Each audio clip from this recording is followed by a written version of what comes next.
Hello, and welcome to the 28th episode of Effluvium. This is the 28th episode. It's been over a half year since we started the YouTube series.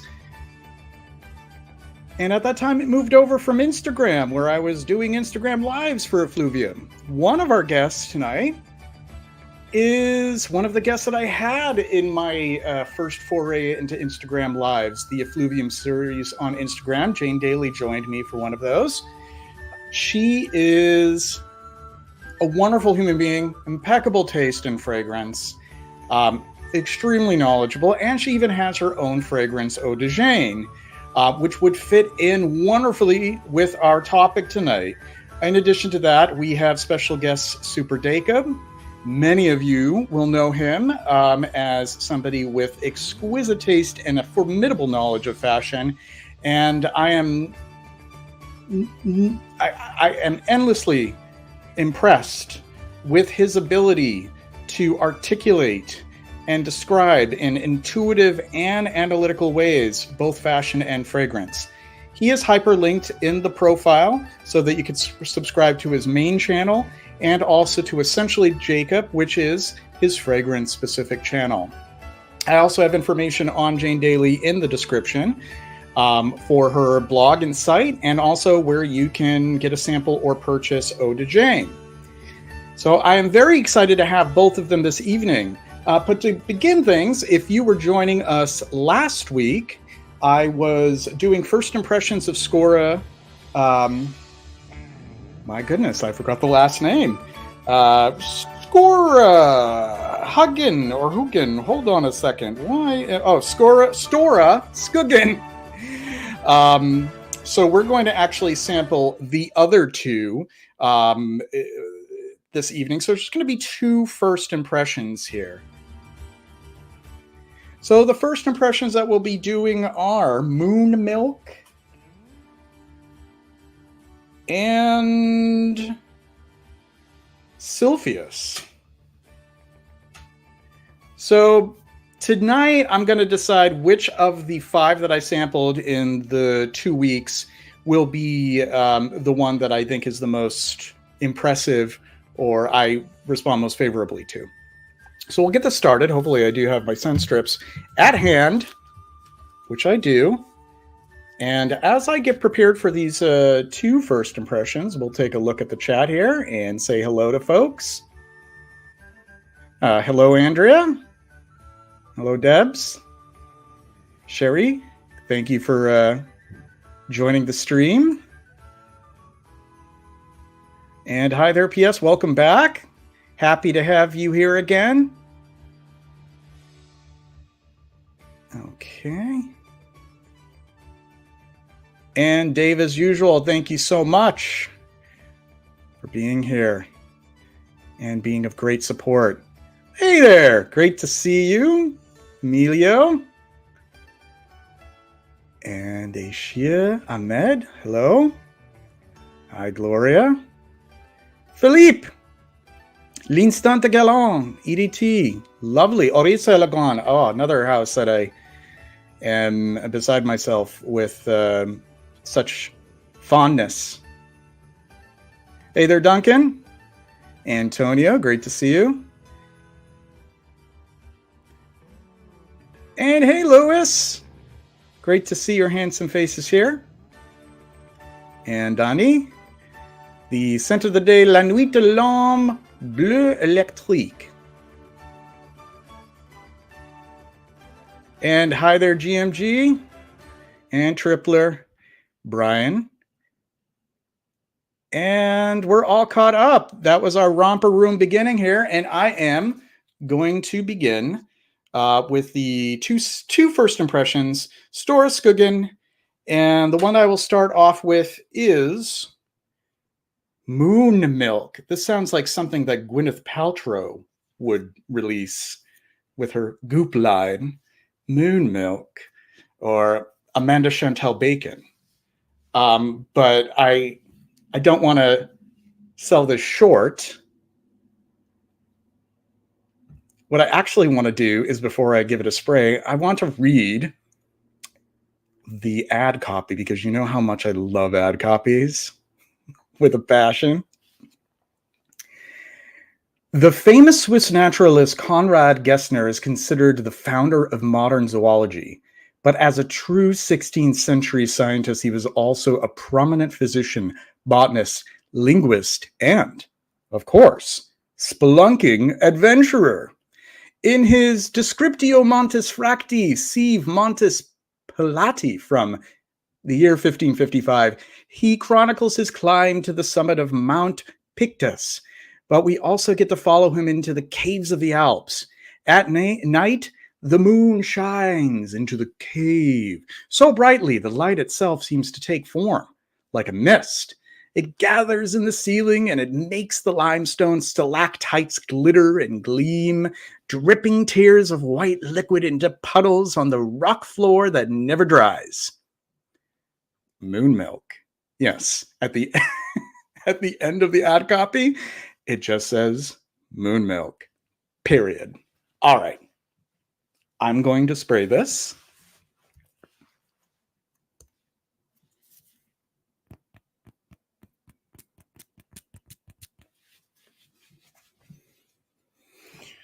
Whoo, holy ebonol, javanol, sandalwood, beast mode, woodier than wood could possibly be in nature. Didn't even have to spray the strip. Ooh, I'm not even putting this near my face right now, and I am getting this onslaught of woody, woody, woody, woody. I'm sandalwood, trust me. Wink, wink. I'm real sandalwood. Oh, and they actually say it makes up nearly half the formula, the sandalwood accord. Mind you, it is an accord. I don't doubt that there is some natural sandalwood in this as far as what the provenance of the sandalwood happens to be from Australia, India, New Caledonia, Vanuatu, some sort of Micronesian island. There's a lot of different sandalwood and cardamom. Oh, lots of cardamom.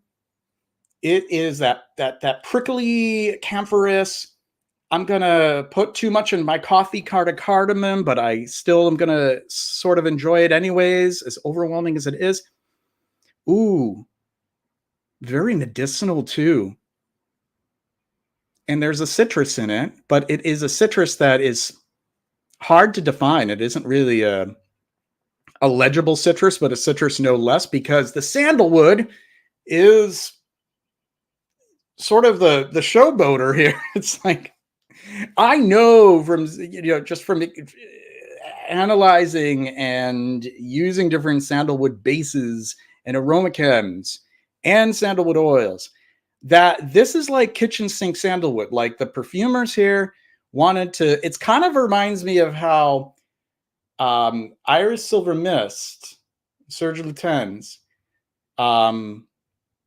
Maurice Roussel, if I'm not mistaken, correct me if I'm wrong, because it wasn't Christopher Sheldrake, it was one of the Serge Lutens that was not Sheldrake, had thrown in every kind of iris material possible, natural and synthetic.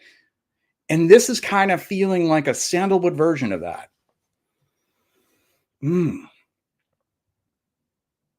But I kind of dig it. Oof. This is powerful, though. Massive, massive, warm, creamy, but also has that spicy, camphoraceous nature to it. It's kind of hitting my trigeminal nerve. Yeah, I approve of this on paper, but I'd have to see what this sandalwood cavalcade would be on my skin. Next. This one intrigued me because of the name, which happens to be Silphium. Now, Silphium was this plant that grew in present-day Libya, and at the time it was referred to as Cyrene. And it was widely renowned as a spice and a medicinal herb, and also a perfume ingredient throughout the empires of the classical antiquity.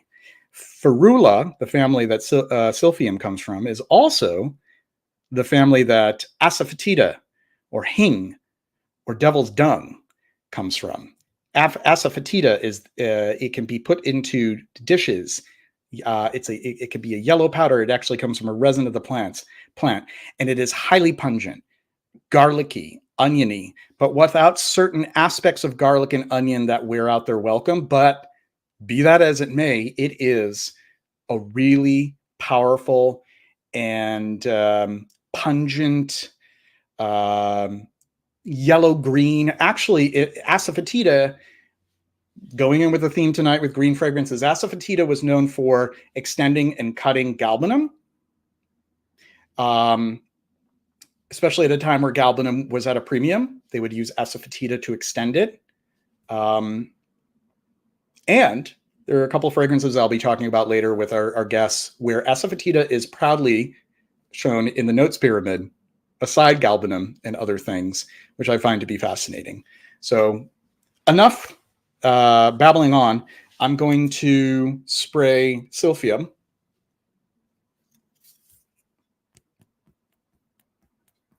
And just bear with me with these little sample atomizers. Okay, get ready. Now this one isn't as propulsive, so I'm not smelling it from having this far away. But oh, now I'm starting to. Oh, now I'm really sensing it. Okay. Oh, okay. Now it doesn't have this allium pungency. It's not reminding me of asafoetida. So my guess is Effluvium or whatever if this was even a deliberate reconstruction, if we're to assume that the Effluvium does not exactly have a same or similar scent profile to asafoetida. It's really beautiful though. There is this heavy quantity of olibanum, like frankincense resin, but it's also gingery. It smells like a lot of like rhizomes, like ginger or turmeric, and it's peppery.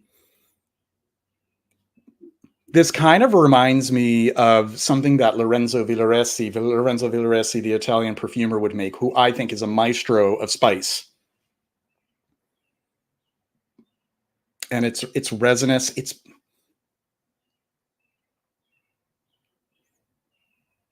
But this isn't sort of like I am a child experimenting with my grandma's spices kind of spice rack kind of spice, though.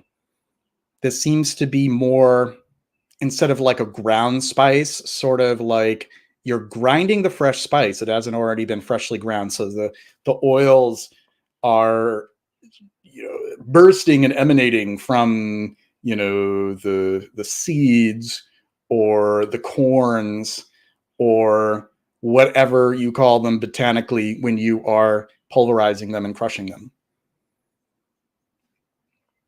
Yeah, 2 out of 2. And I actually must say that these two elicited a much more favorable response than even the 3 from last week. So it would be interesting to experience this more on skin, see how each of them develops, and then report back. So, Stora Skuggen, very cool house.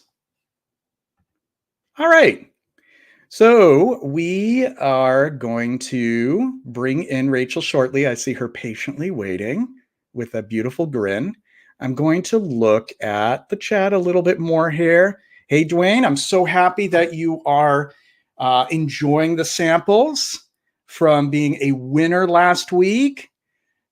Dwayne had correctly answered that the flower that produces or yields the most essential oil by weight, ylang ylang. And that's why ylang ylang is not particularly expensive to get even as an essential oil. It's actually, it is a little bit more expensive to get it as an absolute, a solvent extracted absolute. But ylang ylang is just brimming with oil. Like if you are crushing the flowers, it is oily and really aromatic. So very cool. So congratulations. I'd love to know the context. Maybe I'll see it a little bit later on as I scroll through the chat. Hey there, Kitschy K. Good to see you. Thank you very much for confirming that. My memory did serve me correctly. And thank you, B. O'Neill, for being ever so helpful to the folks and referring everyone in the audience to where they can see Daily Beauty's content. And hi there, Mishi.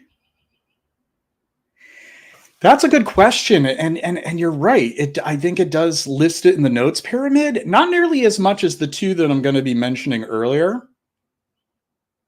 But yeah, I forgot that that's actually in the notes breakdown of Kalesh or Amazon. Sorry. Hi there, Justin the Czar. Great to see you here.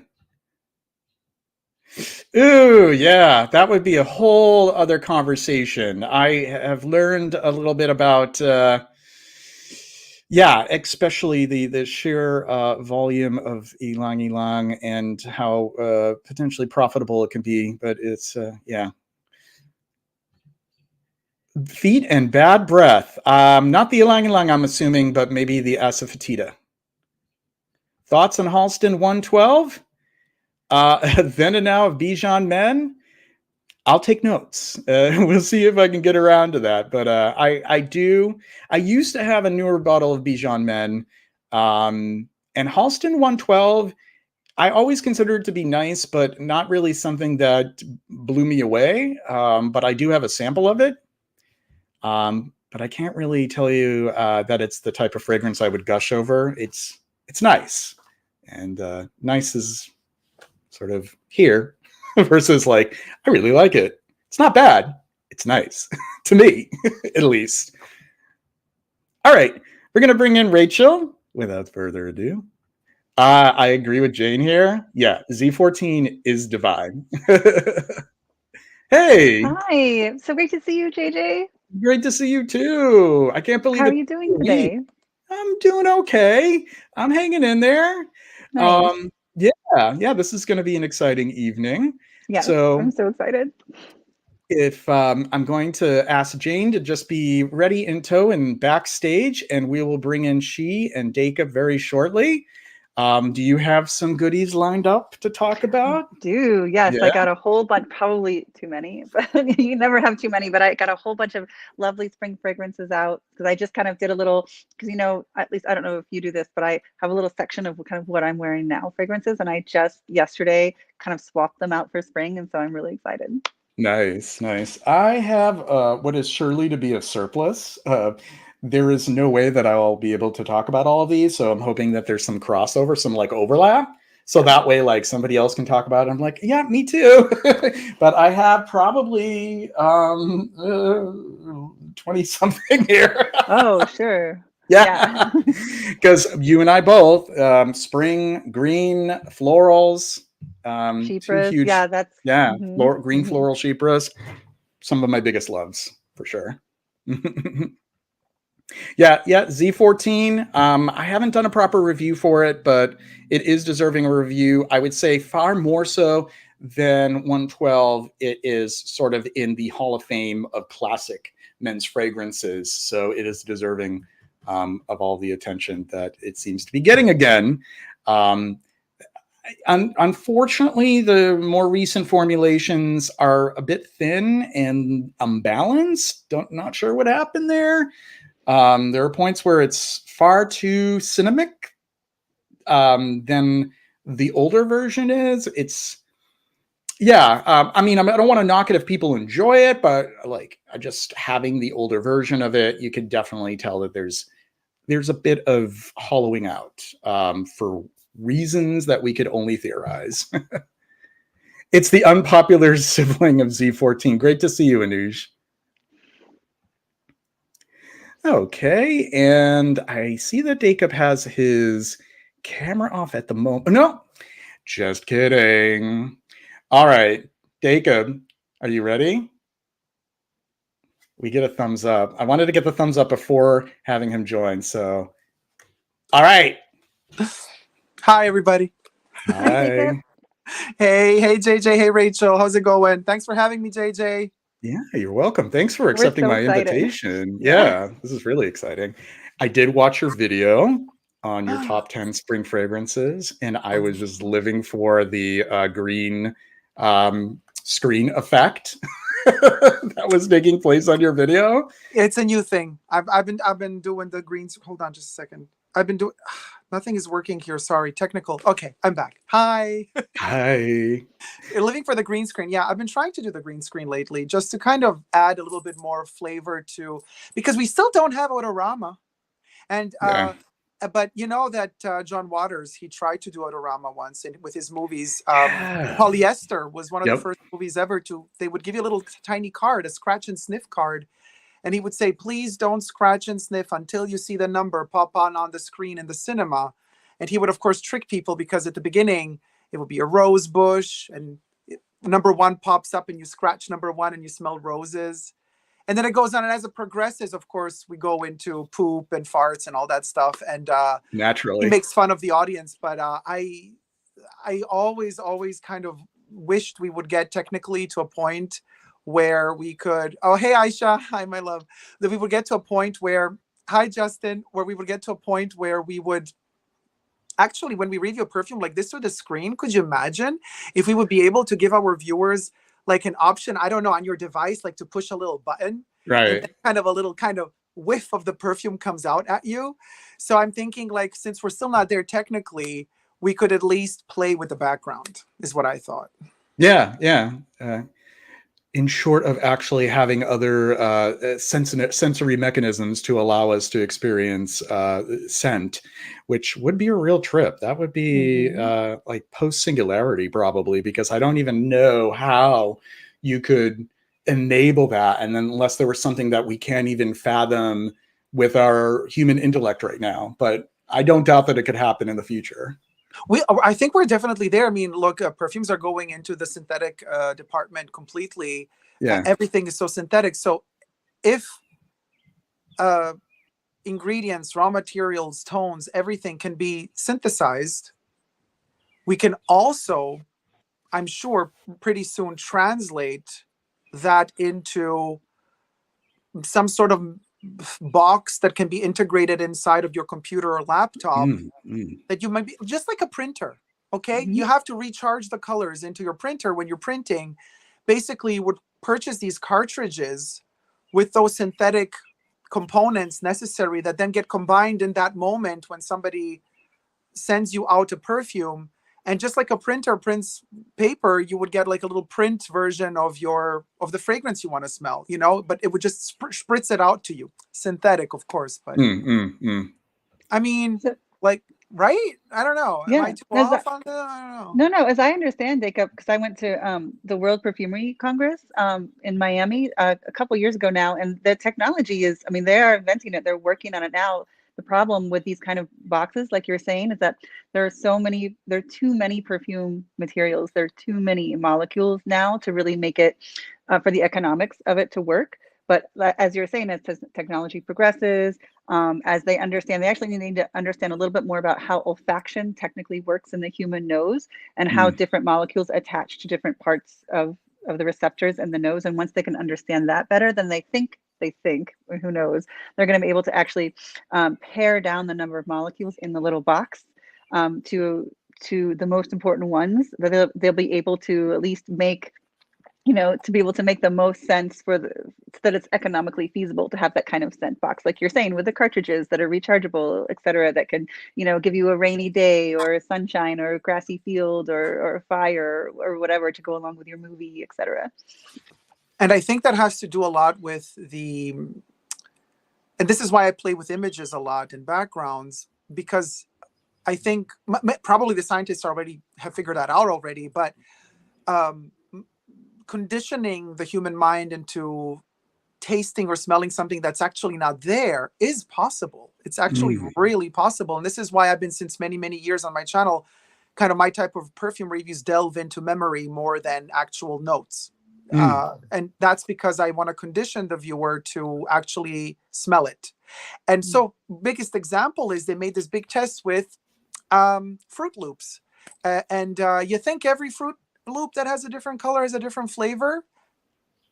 They all have the same flavor. If you tie your eyes and then somebody feeds them to you, they're all going to taste the same. But the second you visualize them, the blue one, oh yeah, this tastes like a blueberry. Oh, the yellow one tastes like lemon. Oh, the raspberry, whatever, the pinky one tastes like raspberry. It's so fascinating how easily we are manipulated, because yes, smell is so important, but the eyes are even more so important. We are very, very visual beings. The sight condition, and that's why I always keep repeating, you cannot disconnect perfume from the eyes. Never. And this is why packaging is also important. The bottle shape is important. The sticker is important. The stopper, the whole tactile experience of holding the bottle is also super important. All of that contributes to the smell. So I think if we're going to synthesize them, scientists can facilitate the compression of all those molecules. They could use less molecules, but use more visuals to manipulate you into thinking you're smelling something that's not necessarily there. I mean, hey, don't politicians do that already when they make us vote for them? All those fake promises, Dolly. Good point there. Yeah, it's fascinating to think what we have in the pipeline as far as how we can experience things, sensorially. It's really mind blowing, and I always stress that a huge part of the experience of fragrance is not just what we're smelling. You're absolutely right. It has a lot to do with the visual appeal and the power of suggestion. The power of suggestion is a huge part of the fragrance experience, because they set the scene. They everything, like the ad copy, for example, what I was reading earlier. And then we decide if we're going to run with it or if we're going to defy it. There are just different ways of approaching it. We can decide to, take it literally, or just tap into, like you said, like our memory instead, and not really lean on like the notes pyramid, whether or not I smell this or that, or this chemical or this note. I think that if we are a little bit more flexible about how we sort of assess scent, beyond kind of the status quo of totally. Because there is that status quo. There's totally status quo. And this is also why I'm so sad that brands have stopped investing money in good advertisement. Those gorgeous video ad campaigns we're used to from the 80s and 90s. I mean, do we remember Egoist? Yes, masterpiece. One of my favorites. David Lynch was hired by YSL to do several commercials for opium. David Lynch in the 80s did opium commercials. I mean, let that sink in. Now it's just it's a joke. I mean, they're milking us for all we're worth, all these brands, and we're just kind of not really being given that full-on experience when we're purchasing perfumes anymore. I don't think we are. And even the major brands, they're just kind of, to cheapen the product, what do? They homogenize the same bottle, different sticker. They all do it. Louis Vuitton does it. Hermès do it. Collection Privée, Dior does it. It's all the same bottle. I mean, middle managed. I love it. It's all that same bottle. Always the same. Chanel does les exclusives.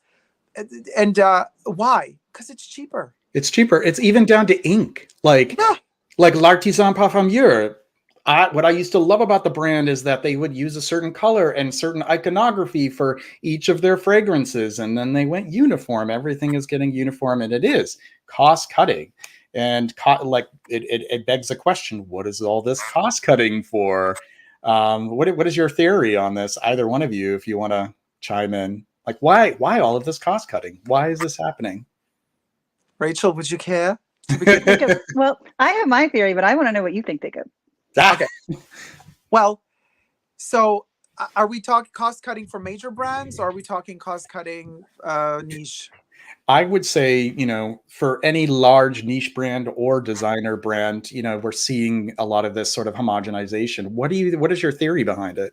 Right. So unfortunately, and here I know we're talking perfumes, but we got to get political just a little bit. The entire capitalistic American approach to economy is trying to be replicated in a lot of first world countries where most of these brands are working, like, for example, France. or Italy, where a lot of perfumes are also done.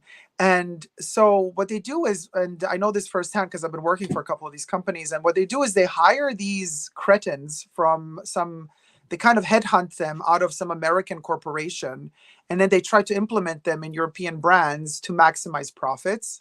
And that means you need a growth of 25 to 30% yearly.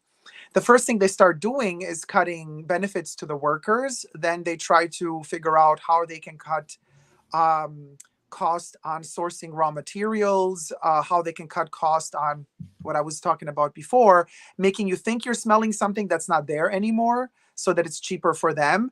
And ultimately, all of that is just to be able to prove to the CEOs and the investors in the brand that, look, I'm a great manager. I managed to maximize profits 25 to 30% in this year, but at what cost? Now, they're all playing this really short-term chess game where they know they're going to work for that brand for a couple of years and they got to move on to the next brand because, truth be told, in our system, corporate system today, you can only work at a brand for 2 years. You can milk it for what it's worth and try to raise up the ladder as much as you can. If you haven't done all you needed to do within 2 years, everything you do after the second year, they're using you. They will exploit you and you will not be growing there anymore. Now, the big game players who know that, they leave after 2 years and go somewhere else and mess up another brand and another quality of another brand. But they get their dividends, they get their bonuses, they get their millions. But at what cost? At the detriment of the workers, of the small people, of the salespeople. Also, ultimately, the detriment of us consumers, because, we're sitting here, we love our perfumes, we love the perfumes that we love.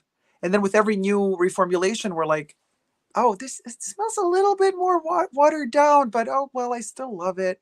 Oh, there was another price increase. Yeah, but I still love the memory of this perfume. And they play on that, on your memory, connected to your story, to the beautiful history that you have with that fragrance. But then they don't, they're like, ha, what a sucker. They're going to buy it anyway. And we're going to, be laughing all the way to the bank. And this is why you get those horror stories of these like CEOs getting paid out billions of dollars dividends at the end of the year. That's my theory only. I don't know. Just my opinion. I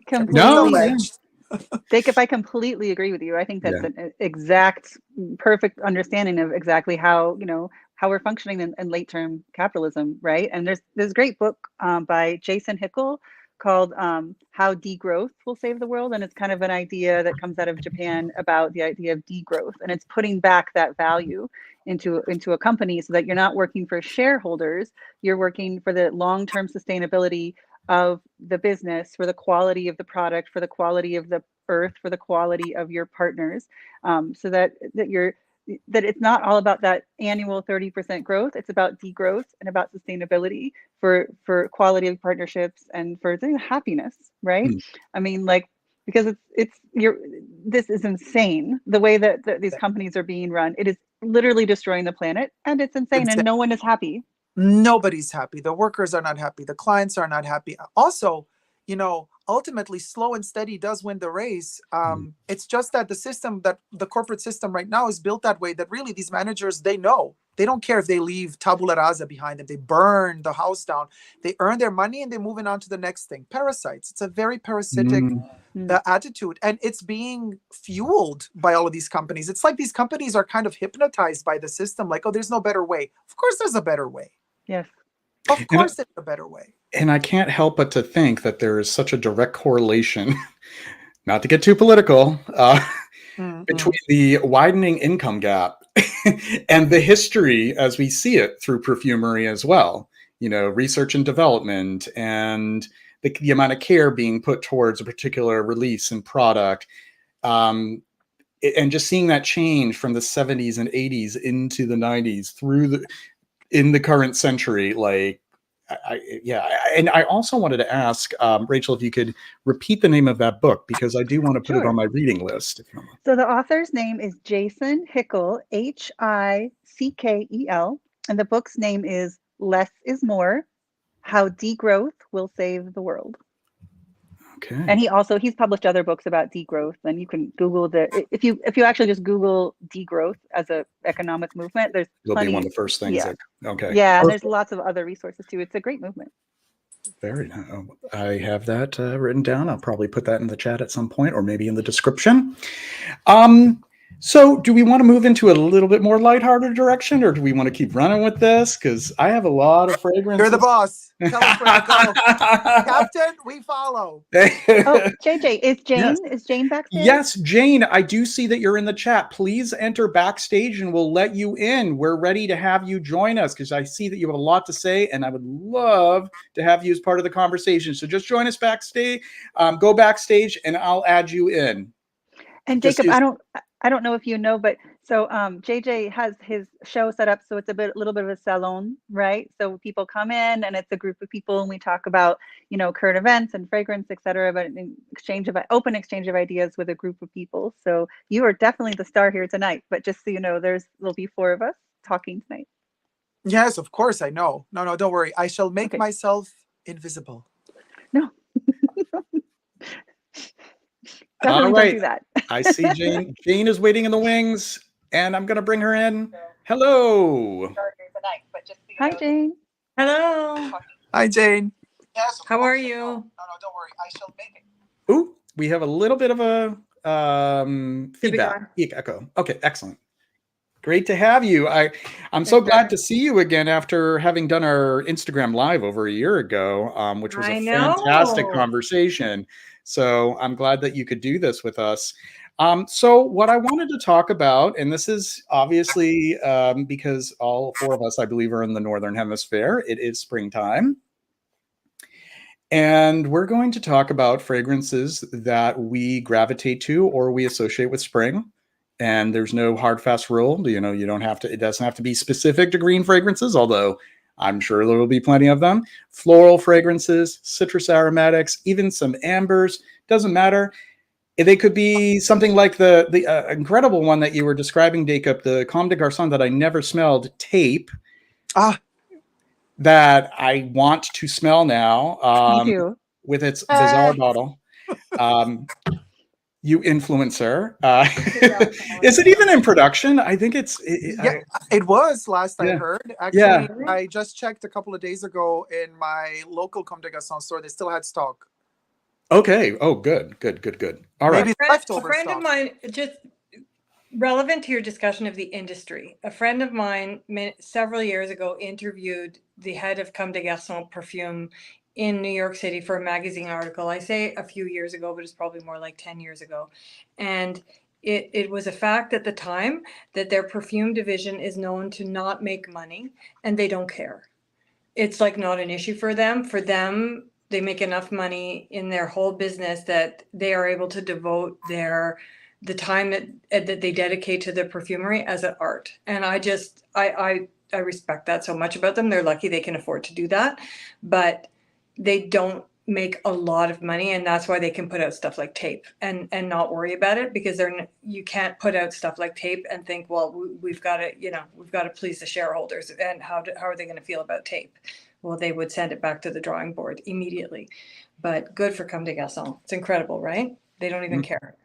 They don't. Yeah, Rei Kawakubo is a tough cookie. You know, she had her falling out with Yoji Yamamoto, and she said, "I'm never going to sell his brand ever in any one of my stores." Oh, so cool. She's a tough. When she decides she's done, she's done. So cool. Yeah. Oh, and Jane, my condolences also for your loss. I just wanted to say that. Thank you. Yeah, it's been a tough time, but thank you. I appreciate that. Well, but I love green. You know, I love green. Yeah, I want you to be the first to. Oh yes, can you talk a little bit about that one? Don't be shy about it. I can talk about the inspiration, and yes. I mean, I was looking for my tiny little bottle of vintage Vin Vert. Right now, this is what I have, but I have a vintage bottle of the Perfume. I just can't find it. And I remember one of the things when I first started wearing Vin Vert was, you know, the difference between, I would say this is the modern version I'll refer to. You have the polka dot cap. I don't have that one, but the difference, the big difference that Luca Turin spoke of was, you know, 1,000 ingredients for the original one, right? And then for this one, the Calice Becker one had 30 ingredients. And to my mind, that actually makes this one so incredible, because if you put them both on, and compare them side by side, obviously the original one is mind blowing with the original ingredients. But hours and hours later, I'm sorry, they're absolutely comparable. Absolutely comparable. In the deep, deep dry down, that's what I found so astounding. And anyways, and that's what I love the most about it. I do like the bitter sort of bracing top note, but if you want my opinion on my favorite galbanum before my own perfume, it's Ivoire. I have a backup bottle. Don't worry, this sad little Ivoire de Balmain is actually one of my favorite treatments of galbanum, and it's my favorite spring perfume because to me, this always makes me think of like a green forest, like Canadian type forest, snow melting, piney berries, like juniper berries, a piney. Yes. There's just something sweet about it, but also so woodsy, and the dry down. And I don't know, I just cannot get enough of this Ivoire. And that's the galbanum that the dose of galbanum on the top of this one is that I really love. Also a Balmain and an 80s, but actually, no, not, sorry, this is early 90s, but I feel like it's an 80s perfume. And so that was the inspiration I went for with my perfume. And galbanum is one, like I have like under 50% natural ingredients, but galbanum is one of the natural ingredients that I have. And I feel fortunate because when it was formulated, it was before it's limited galbanum now. I believe it's a little harder to get. And so I feel fortunate that I was able to get the galbanum that we had to make it. And I don't know, it just makes me think of what happens when the snow is melting. And, in the same family, I guess I'd be remiss if I didn't mention, number 19, the other green. But they're like a very specific sort of grassy green, I guess I would say. And so they're like the little family, including my own perfume. So like the Vent Vert. And frankly, so this is the more modern one. I ordered it as soon as there was one available. They seem to come in and out of availability. It's a little sweeter than this one. I still prefer this one, but I mean, it's just I suppose, more watered down as the years go by. But still, the spirit of greenery is there, and I still love it. Yeah, that's what I have. I have one of those somewhere. Yes. And I'm so mad that I didn't buy more when they were more available. And I was, stupidly acquiring hundreds of other bottles when I could have been just getting somebody who posted that beautiful. Was it Olivier? He posted that big, beautiful in the green felt bottle. Oh my God. Olivier has like the most formidable collection of Balmain. Like he had the Vivin Citronelle, which is extremely rare, and he still has them in like the felt pouches. Wild. But I'm in the same camp with this Vent Vert. I think Elise Becker did a great job in the reconstruction. So do we think they're the same? Sorry to interrupt you, but between what I have and what you have, yeah, I don't know. I mean, it came in different versions. So I think this was the first one with, and I'll put this zoom in. Yeah, a little polka dot. I think it's the caps that are different, and your bottle is frosted. Yeah. But other than that, the artwork is the same. It used to make me crazy. I remember trying to figure it out, and then eventually I was just like, who cares? I wish I could tell you, because I haven't been able to do comparison. Like it has a polka dotted ribbon. Yeah, there's the polka dot ribbon. And I think I do have a Perfume of this as well. I do have a mini of the Perfume. And this is the bottle from the ad. Yes, I had, that's it. And this is one of the ads with the woman lying in the grass. And I love that ad, but I mean, the quintessential ad is the Renee Clow with the woman with the green hair. So beautiful. I don't know. I want to get a poster of that. I don't know why I don't have it yet. But, with the older version and this version, I completely agree with you. There may be a bit of a difference where the galbanum is subdued, but that perhaps could have something to do with, I don't know if this for a fact, the amount of galbanum that could be used by the time it was 1991, because the original had 10% galbanum essential oil in it, which is wild to even conceive. And I think it could have been reduced to maybe half that amount or less. So I think Elise Becker probably, if that were so, worked very well within those restrictions. And as it dries down 20 minutes in, it's exactly the same as far as I'm concerned. So I look at it as a different perfume, but so I'm currently working on a story about sort of the industry and how it's failing. And one of the things I was speaking to, I was getting some quotes from people in the industry, and a quote I got today, I won't give too much away, but one of the things he said was perfumes that are fully reformulated shouldn't be able to use the same name because that's misrepresentation. right. And I guess I mean, you know, I have in the past got mad about reformulations, and then I'm like, whatever. But when I think of like my favorite Rive Gauche, it's not the same perfume at all anymore. And in fact, it's actually just a copy of Calandre. But that aside, they shouldn't be able to call it Rive Gauche. They shouldn't be able to call Miss Dior. Like they shouldn't. When you reformulate it so that it's completely different, it's such a misrepresentation. And I will see, I've worked in distribution for so long, and I've gone into stores, and I will see somebody come and say, no, this doesn't smell like the bottle like that my husband got me. And I'll see sales reps go, oh no, it must be your imagination. There's nothing changed about this. And they're told that. I don't know if they believe it, but they're told that. And they just so casually lie. And I, you know, just like Gabe's book has come out, and I was in Nordstrom the other day listening to them tell the same old bullshit about Creed, going on about, you know, Empress Eugenie and the 8, you know, whenever wearing, and I'm like, they're still telling you that in your education? Like, they've got the audacity. But I mean, they shouldn't be able to call them the same when the ingredients, Vent Vert is one thing because it's true in the dry down. But when it becomes a completely different perfume, I think the name needs to change. Well, Creed has a very fascinating marketing strategy. They send these perfumes to all these famous people, heads of state, as freebies. They don't have any proof that the perfumes are ever used, but then they say that they used them. And this has been going on for a long time. But Creed. Creed got away with the law before the internet came along, and then people realized, oh, wait a minute, there's no Creed perfume bottles vintage available before 1973. Isn't that Oopsie! And we oop! Oh, it's funny. That is pretty funny. But they do it all the time, Jane. I know. Whenever we go to the store, and whenever we go to the perfume counter, they make the client look like a baboon, like a buffoon, like an idiot. They make you be like, you know, no, it must be you.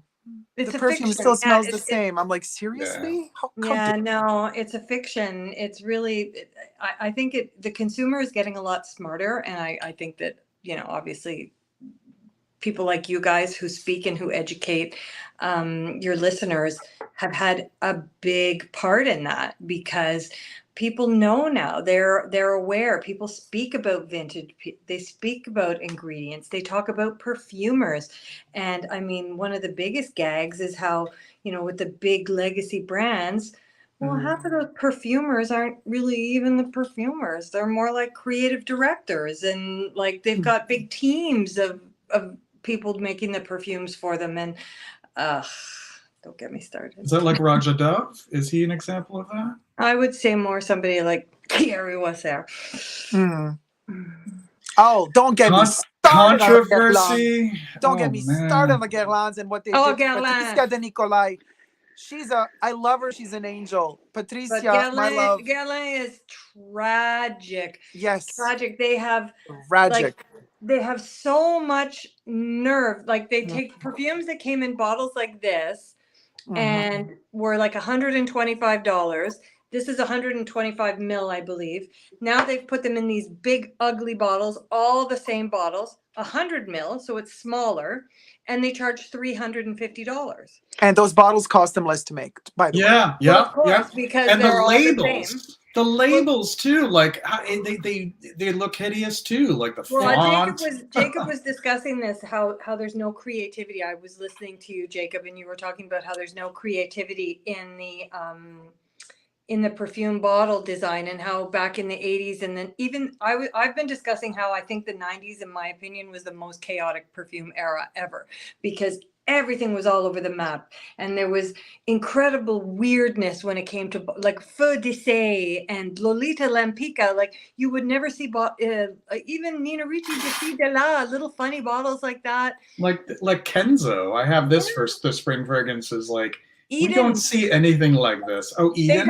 They don't want anything that's standing out on the shelf. And oh yeah, I know I love it so much. They don't want anything standing out on the shelf.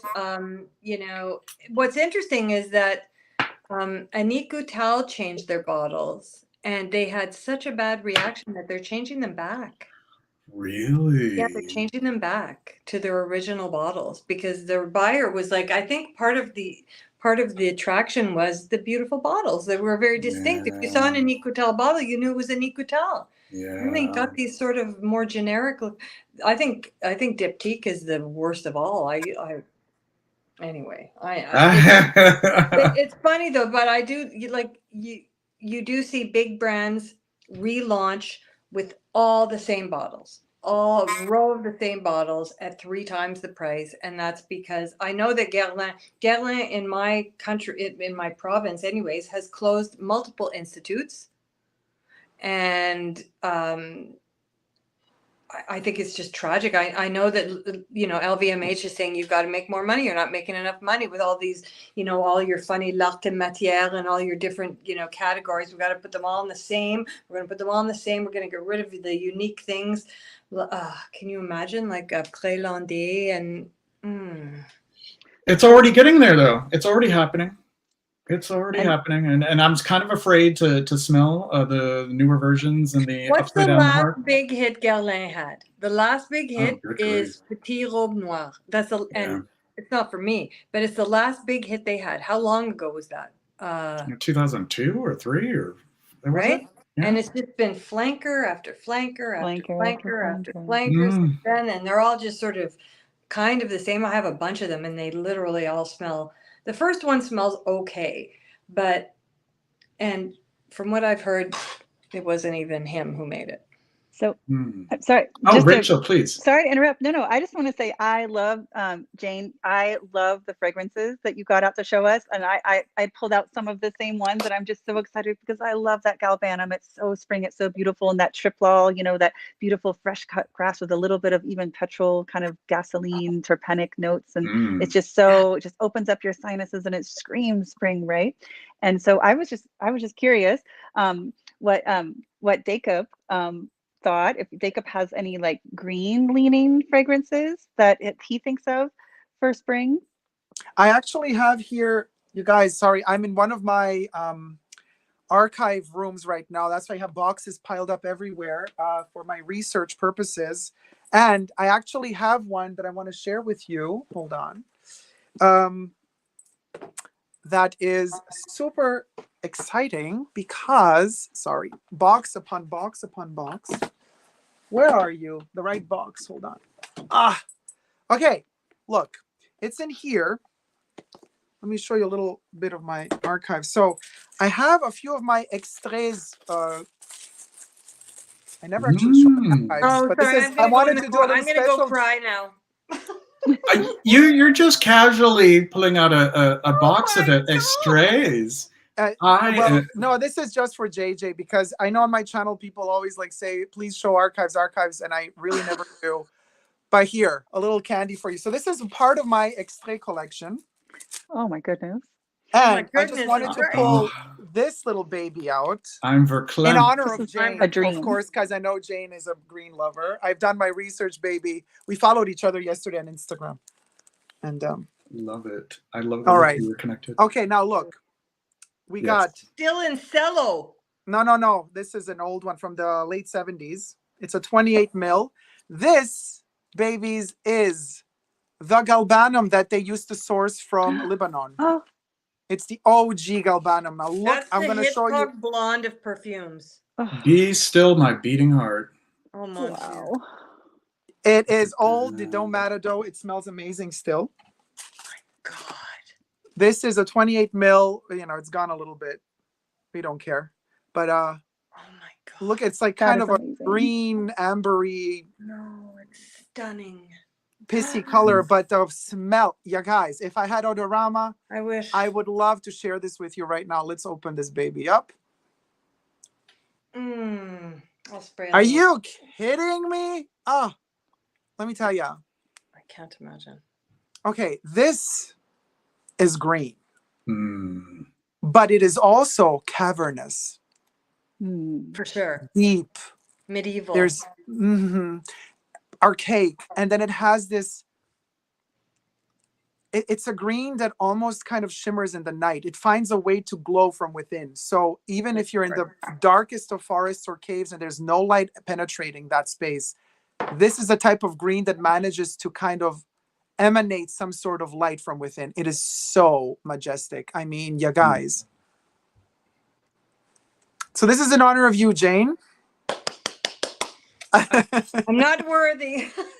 It's beautiful. Because I know the God. lady loves her greens, and I thought, let me take, Yeah. what do I have that's most Magnificent. old Thank and you green for out of my sharing that collection? with us.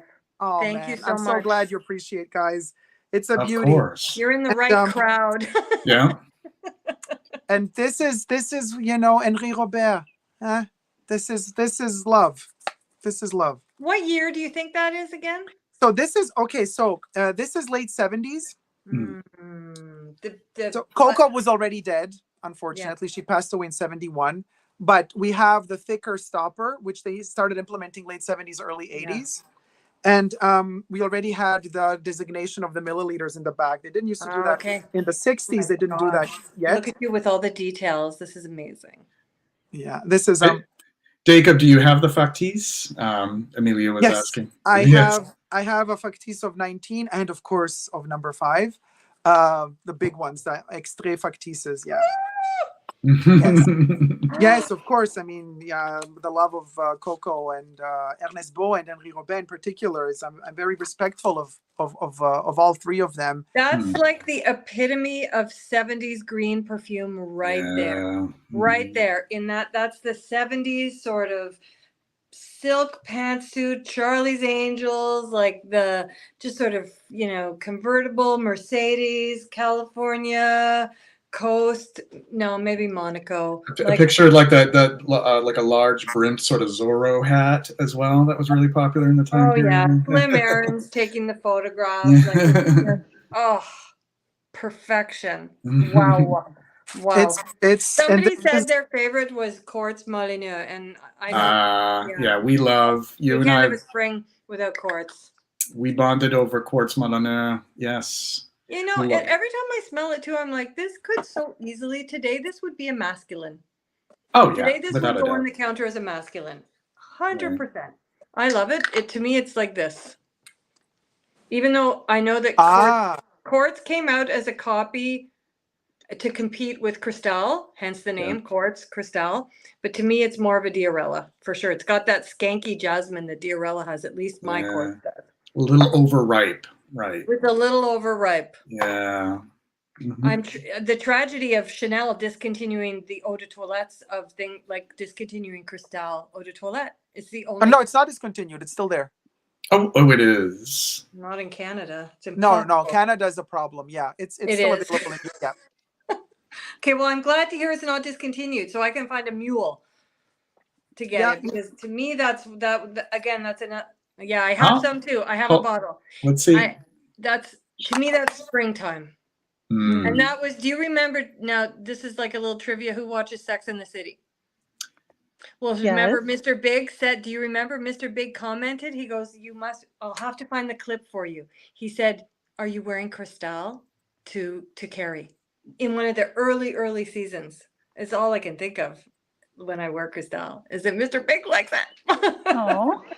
Now, here's my quick question about Cristal. Would it be risky? I've heard from certain individuals that it would be risky to seek out vintages of Cristal because of its potential to turn. I don't think so. What do you think of that? I don't think so. I don't think so. If it's a weird color, I wouldn't buy it. But the weird colors. If it looks okay, I think it would be fine. It's not that old because my eau de toilette, like I have an eau de toilette that's like, I don't know, 7 years old. So they've been making them here up until recently. They've only been discontinued sort of the last couple of years here. not entirely. So they're still making them, clearly. Well, yeah, I mean the thing with Cristal, I mean the Anne Robert version of Cristal, at least the Eau de Toilette, it's a very, very, very heavy oak moss fragrance. That's it. That's So it. it's a fixative like no other. So if you're gonna buy the OG versions of Cristal with the real oak moss in them, like overdose of oak moss, they're pickled. You know what I mean? That perfume has been pickled to last forever. Of course, if you buy the Cristal bottles that were splash bottles, tricky because the bacteria entered from the skin that the person was, using them. Yeah. But the spray, even if it's a darker juice, even if it turns that brownie color, don't worry about it. The top notes might be busted, but the dry down is still going to be really cute. You make a good point with that, because sometimes just the darkening is a result of even a trace of vanillin. Like the tiniest amount of vanillin will completely darken here, over Jane, time. another love of yours. I've been This stalking used to be Jane's green. Instagram. Yes. Look at this color. Yeah, mine. This is The vintage one I have is the same color. It's so beautiful. Oh my god. Talk about amber. Beautiful. Beautiful. So To they me, turn. that's the What are you smell gonna of do? heaven. Yeah, what are you gonna do? Ah, I know. I'm telling you guys, don't get scared if your perfumes turn color. Just the only issue that I would have you guys be careful, and I've had this most predominantly with the first editions of the Cologne series from the Collection Privée, meaning Bois d'Argent in the Cologne concentration. The only perfume I've ever had in my collection that really went bad was that one, but only when the juice turned muddy. It didn't turn dark in color. It turned like cloudy. It wasn't transparent anymore. It was cloudy. When it clouds, that's what I find more so. That's the end of it. You at least have to have a little bit of translucency with it. Here's my little one. Let me look at I gotta remind myself of the color of my little number 22. Yeah, it's pretty golden. It's a golden color. Oh my god, it's so cute. Yeah, what's the size of that one? Oh my god. This is not. I love how back then they did not care about round numbers. 0.64 fluid ounce, 19 milliliter. Yeah, random. Love awesome. it. Oh, that's so pretty. Oh, what a pretty and splash. Smells gorgeous. Oh my god, nothing like it. One of the best aldehydic fragrances. The last one I had, I have a spray eau de toilette, and I had in a glass bottle. But the previous one I had that I emptied, and I guess because it was empty, I finally got rid of the bottle, and I'm so mad. I had the white canister with the refill, and I really wish I'd kept it. That is, I have those as well in my collection, and most of them, the later years, the last ones before they were discontinued, were made in America because they were only distributed in the States. The last juice of it became hard to find for a while because it was my mother's fragrance, and I remember her being like, I can't find my number 22. I can't find my number 22. And then I had a friend with a perfume boutique who was able to get it randomly. But the interesting thing is, Chanel actually distributed that one only in America before they took them all away and then introduced the Les Exclusives range. And a lot of the last batches made with the plastic white container were made in the U.S., not in France. I bet that's what she had. I bet she got some gray market stuff from the U.S. I have to look for my bottles here somewhere. What is fascinating is the amount of incense in the American version, because I'm telling you this because, of course, this one was made in France and it turns like this color, like amber. Yeah, that's but the American one turns orange. No, what is up with that? Wow. But it smells divine, but it turns a different color. Yeah, different ingredient. Something different was used in it. It turns like a fluorescent orange. Oh wow. Yeah, I'm telling you. I think mine is like I love that color too. That's almost like a ruby color. Just from the camera. I'm gonna get mine. I'll be right back. Yeah. Oh wow. Look at that. I'm seeing you through there. I love it. Love it. Oh, I just wanted to mention Justin Nazar, the Ghost Perfumer, is great. And actually, Gabe is going to be joining us on April 11th. He'll be our special guest in 2 weeks. So be sure to tune in for that. Yeah. Oh, let's get a close-up. It's gorgeous. Yeah, that's kind of the color of mine. Yeah, you can see. Yeah, it's like that. It's ripe, baby. Love that. Well, I'm excited. So it was actually Dacob from one of your recent streams who inspired me to buy a bottle of number 22 EDP from Les Exclusives. And so mine is practically, I mean, it has no color at all, right? So I'm It's a new excited for baby. the future. It's a new baby, exactly. So I'm excited for mine to A start turning that newborn. beautiful ambery. A newborn. It's newborn, but I can tell you, number 22, even in its fresh current state, is really beautiful. Enjoy it also when it's fresh, and then enjoy it as it ripens. It's unique. It's a Chanel like no other. It's gorgeous. Yeah, I always say it's the most giving of Chanel perfumes. It's such a sweetheart. What a beautiful description. It's very approachable, you know, not all It's a aldehydic very fragrance. giving Chanel perfume. Most of Chanel perfumes are very, you know, number 19, as much as we love it, it's like, don't touch me, bitch. Don't come close. That's the You can Hitchcock look. blondes. But number 22 is more like, oh, let me hug you. It's an embrace. A hug. Yeah. I feel like number 22 is like the boardroom. Number 19. Number 19 is like the boardroom, and number 22 is like a dinner party. In fact, I recommended number 19 in my list, top 10 perfumes to use in a courtroom. Love it. I love that you put together a top 10 for that. Oh yes, I love it. I made a top 10 courtroom. That's a roundup I want to see, and I have friends I can forward that to. That's very relevant. That's and you know what, Jane? I have quite a few lawyer viewers watching me on my channel. They actually commented. I got lawyers commenting under that video saying, I'm sharing that on Twitter. Works. I live in a government. I live in the capital of the country. It's a government. This is the capital. We have government lawyers everywhere. This is very relevant for my crowd here. That's fantastic. It was a lot of fun to do that video. Of course, tongue in cheek, but it was a lot of fun. I forgot to grab one, but Alliage, Estee Lauder Alliage, and Aramis Devon. To me, they smell like literally cutting the grass. Yeah. Like Saturday morning mowing the lawn. Can we talk about this? Like the chevron pattern? No, like it's amazing. And I don't know about you, but when I was looking for it, like that's a perfume they keep down behind the counter, like under the counter. Yeah. It's like old school. No, it's stunning. Yeah, I love it so much. And I love that so many of the bottles in the 70s had this like very stylish And shoulder. what does it say there? It says sport fragrance The spray. sport fragrance spray for it's for the liberated woman who knows how to get her hands dirty and play badminton outside or badminton, exactly. Yes. Drive a station wagon. Yeah, with the little Ralph Lauren little kind of like a little sweater on the shoulders with a tied very jauntily. Yes. Amazing. But I mean, if you tried, today, like if you tried to sell that as a sporty perfume today, oh my God. I love it though. I do love it. It makes me happy. Today, it would seem much more like rugged, outdoorsy to people. I think and to the average person, they would think, "How in the world even is this a perfume to wear?" But I adore it, and I adore Bernard Shaw in general. One of my favorite perfumers.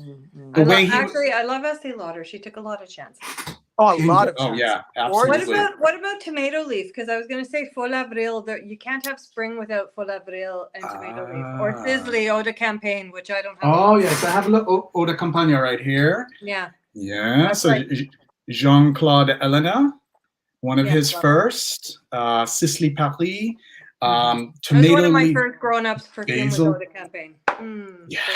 It smells effervescent. It's almost like has like a fizziness to it. Like it just. It's a shower in a bottle. Yeah, gorgeous stuff. Yeah, tomato leaf, one of my favorite green notes. Love it. I love like things that have like an ivy accord too. Things that smell like you're just like crushing leaves in your hand. It's like you're just getting in the garden to get get it ready for your planting. Yes. I don't really do a lot of that, but. And JJ, I'm so sorry if I could butt in a little bit. Yeah, of course. If we can put maybe in the chat, if we could put how people can see Super Dacob's videos about fragrances and how they can see Jane's writing, maybe like a link to Super Dacob YouTube videos. Would that be okay? Yes. So if people look at the description, if you just maximize the description of the actual live stream video, you will see that Dacob is hyperlinked for both his main channel and for Essentially Dacob. I also put Jane's information, her Instagram, her main page, and also where you can check out Eau de Jane. So just check that out in the description. It's all right there. You know And I what also this is? wanted to bring up Dwayne. He did a super chat. Thank you very much. He has a question for us. Thoughts on État Libre de Launch? It's a perfume. It's a house for hookers, and I love it. And smokers. And Oh, they, baby, yes. they wear Charon and they wear Jasmine et Cigarette. What is I my really favorite? wanna get Rihanna. into Rihanna this. is wild. I've heard really good things about Ghost in the Shell. Sounds like a really simple, clean perfume. I want to try that. I actually really liked Jasmine et Cigarette back in the day. But other than that, I don't know. I mean, it's famous, right? For the I read this perfume writer, and I use that term lightly because he said at some point in the article he was talking about soft perfumes. He goes, or maybe you might enjoy a soft musk like Secrétien Magnifique. And I was like, that is Soft not- musk. That's not a soft musk. Are you insane? Soft and dainty. That person probably had COVID when they were writing it. Yeah. People soft- were not able to taste their coffee the right way, their food the right way. They were not smelling fragrances the right way. I'm dead. It is not a cherubim kind of scent. It is. It's like, I Yeah. think it's a cool line. I think they take chances, so I respect that, right? yeah, Yeah. for sure. I have a number of them. I love Afternoon of a Fawn. It's pretty gorgeous. Like this, it does kind of like have that same feel. It doesn't smell exactly like it, but it has that kind of feel like Aromatics Elixir from Clinique because it has this rose, but in place of the patchouli, there's Immortelle. Did we have a little cameo appearance there? Very cute. Yeah, great house. I like ambitious, not afraid to push the envelope. I commend them for that, even if some of it is great as an essay on fragrance rather than something that I would actually wear and enter the public. Thank you for that Perfumes super are chat. good for just smelling, you know. Like I Yeah. have some perfumes that I don't wear, and I just like to take the lid off every once in a while and smell them and go, "That is a freaking incredible." Totally do the same. Dacob, you and I were just talking about that. Oh, what do we have here? Look at that. That reminds me of my mother. I am the hoarder. I got a bunch of shit all around me, and my perfumes live with me He everywhere. just reaches offside and then presents the perfect. Oh, and see, look Yeah. at that. The Charger. Yes. Not Infallible. orange. I mean, Look at I have that. lights here. I have stupid lights here, but it's orange. In the room, it's actually orange, Okay. What? That's so beautiful. That reminds me of my mother looking at and that. it's made in the U.S. Beautiful. Oh, Guys, I'm so far behind in the chat here, so I'm like showing I don't even see message. the chats, y'all. Oh, you're not seeing us. Oh, so you're not I seeing know. I it. have to push the button. I know. I think forgot that you. to push- Yeah. Oh, do we? I'm back at like 7 o'clock here. Not 7 o'clock, 8 o'clock. I apologize. Oh my well, God. 7 o'clock somewhere else. 7 o'clock, an hour. Okay, it's insane. behind. I just found. I totally forgot. I got this archive here as well. Oh my goodness. Wow. Look at this little vintage beauty. Bois des I'm on my way. I'm on my way. Oh. I'll see you in a minute. That's I the love it. Bois de Zile that I would want in my possession. And every time it freaking comes up, it's $500 or something. Oh my God, I yes. love. I Not worth love. it. Get yourself the new one, JJ. The new But if one? you do- Yeah, I have a but bunch. if you do manage to get your hands on this, I would recommend. No. This is a Hold Bois des on. Îles Okay, so tester. you'd be the one person to appreciate my Bois des Îles. Hold on, I'll get it. Oh, I would appreciate every Bois des Îles. I love them so Look much. at So that this is- sleek bottle. This is many years ago. My Chanel sales associate kind of gifted this to me because they were, changing them around. And then she was like, you know what, Dacob, I know you're going to appreciate this. Here, take our tester. Look at that. 15 ml parfum. Look at that. Oh my God, I would goodness. die. This is a juice. You're Oh, killing me. Jane, let me see. So Uh-huh. this, I The got. cologne. What is it? Eau de This Toilette. is Eau de Toilette, 75 ml. I got it in a box, still in cello, from an estate sale in Florida. Still in the cello, and it's down because I wear it. It smells so beautiful. I don't know, I don't know when they made a 75 ml splash. Jacob would probably know that. Yeah, so they Oh.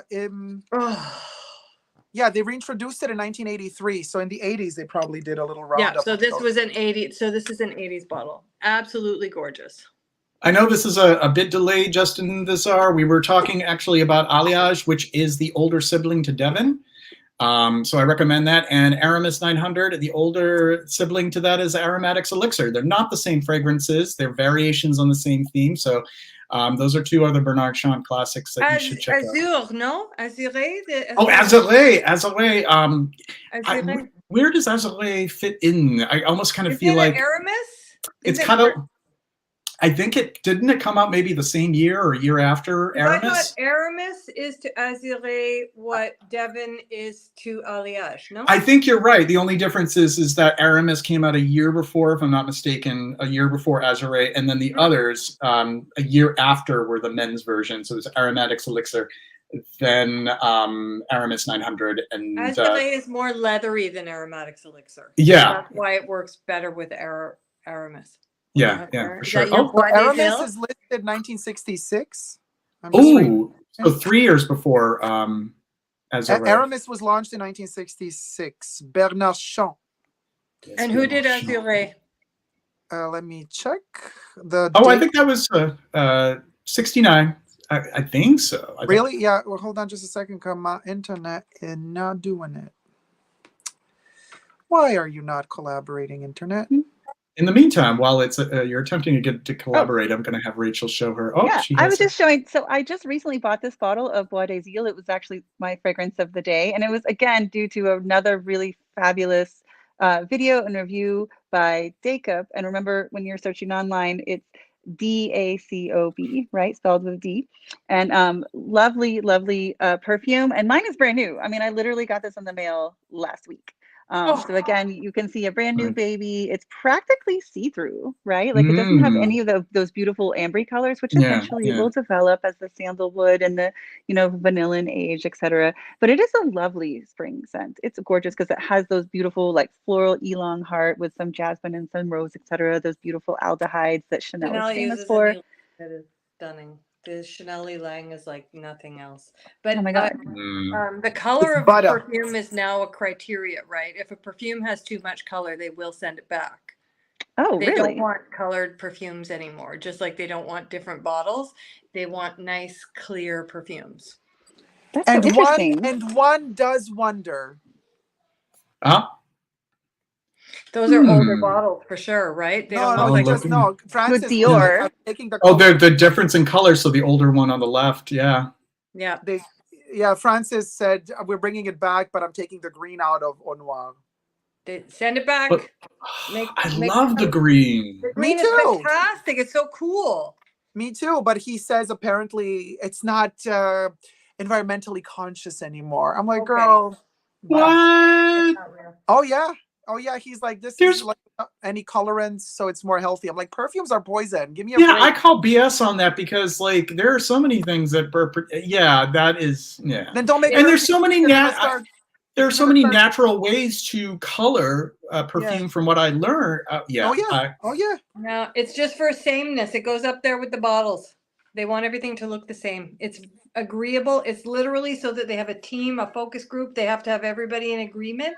It's this industry is eating itself. Yeah. They get what they deserve. They get what they deserve. My God. And I'm so glad that y'all are bringing up Dior because I really believe that you cannot experience spring without vintage Dior. For example, Diorissimo. I have an older vintage bottle, but Mouget. I mean, like Lily of the Valley, Mouget. Like you cannot have spring without vintage Dior fragrances. I have a baby. Oh, so cute. I have a little baby. I think this is from like the late 90s. But so mine is an eau de parfum. It's funny, I love it so much, but anytime I've worn the eau de toilette, I have not anytime, but twice I've worn the eau de toilette and twice somebody's asked me if I've been drinking. You gotta be what? Kidding. If you've been drinking? How is that? You obviously haven't smelled any Lily of the Valley. No, but the eau de parfum is different. Oh, the eau de parfum. Oh, okay. So I got the eau de parfum of this Création de Monsieur Dior line, these bottles, which is the same one you have, Rachel. That's right. Yeah. And frankly, I have the same one in Diorella, and I love this line. I think they did a beautiful job, actually.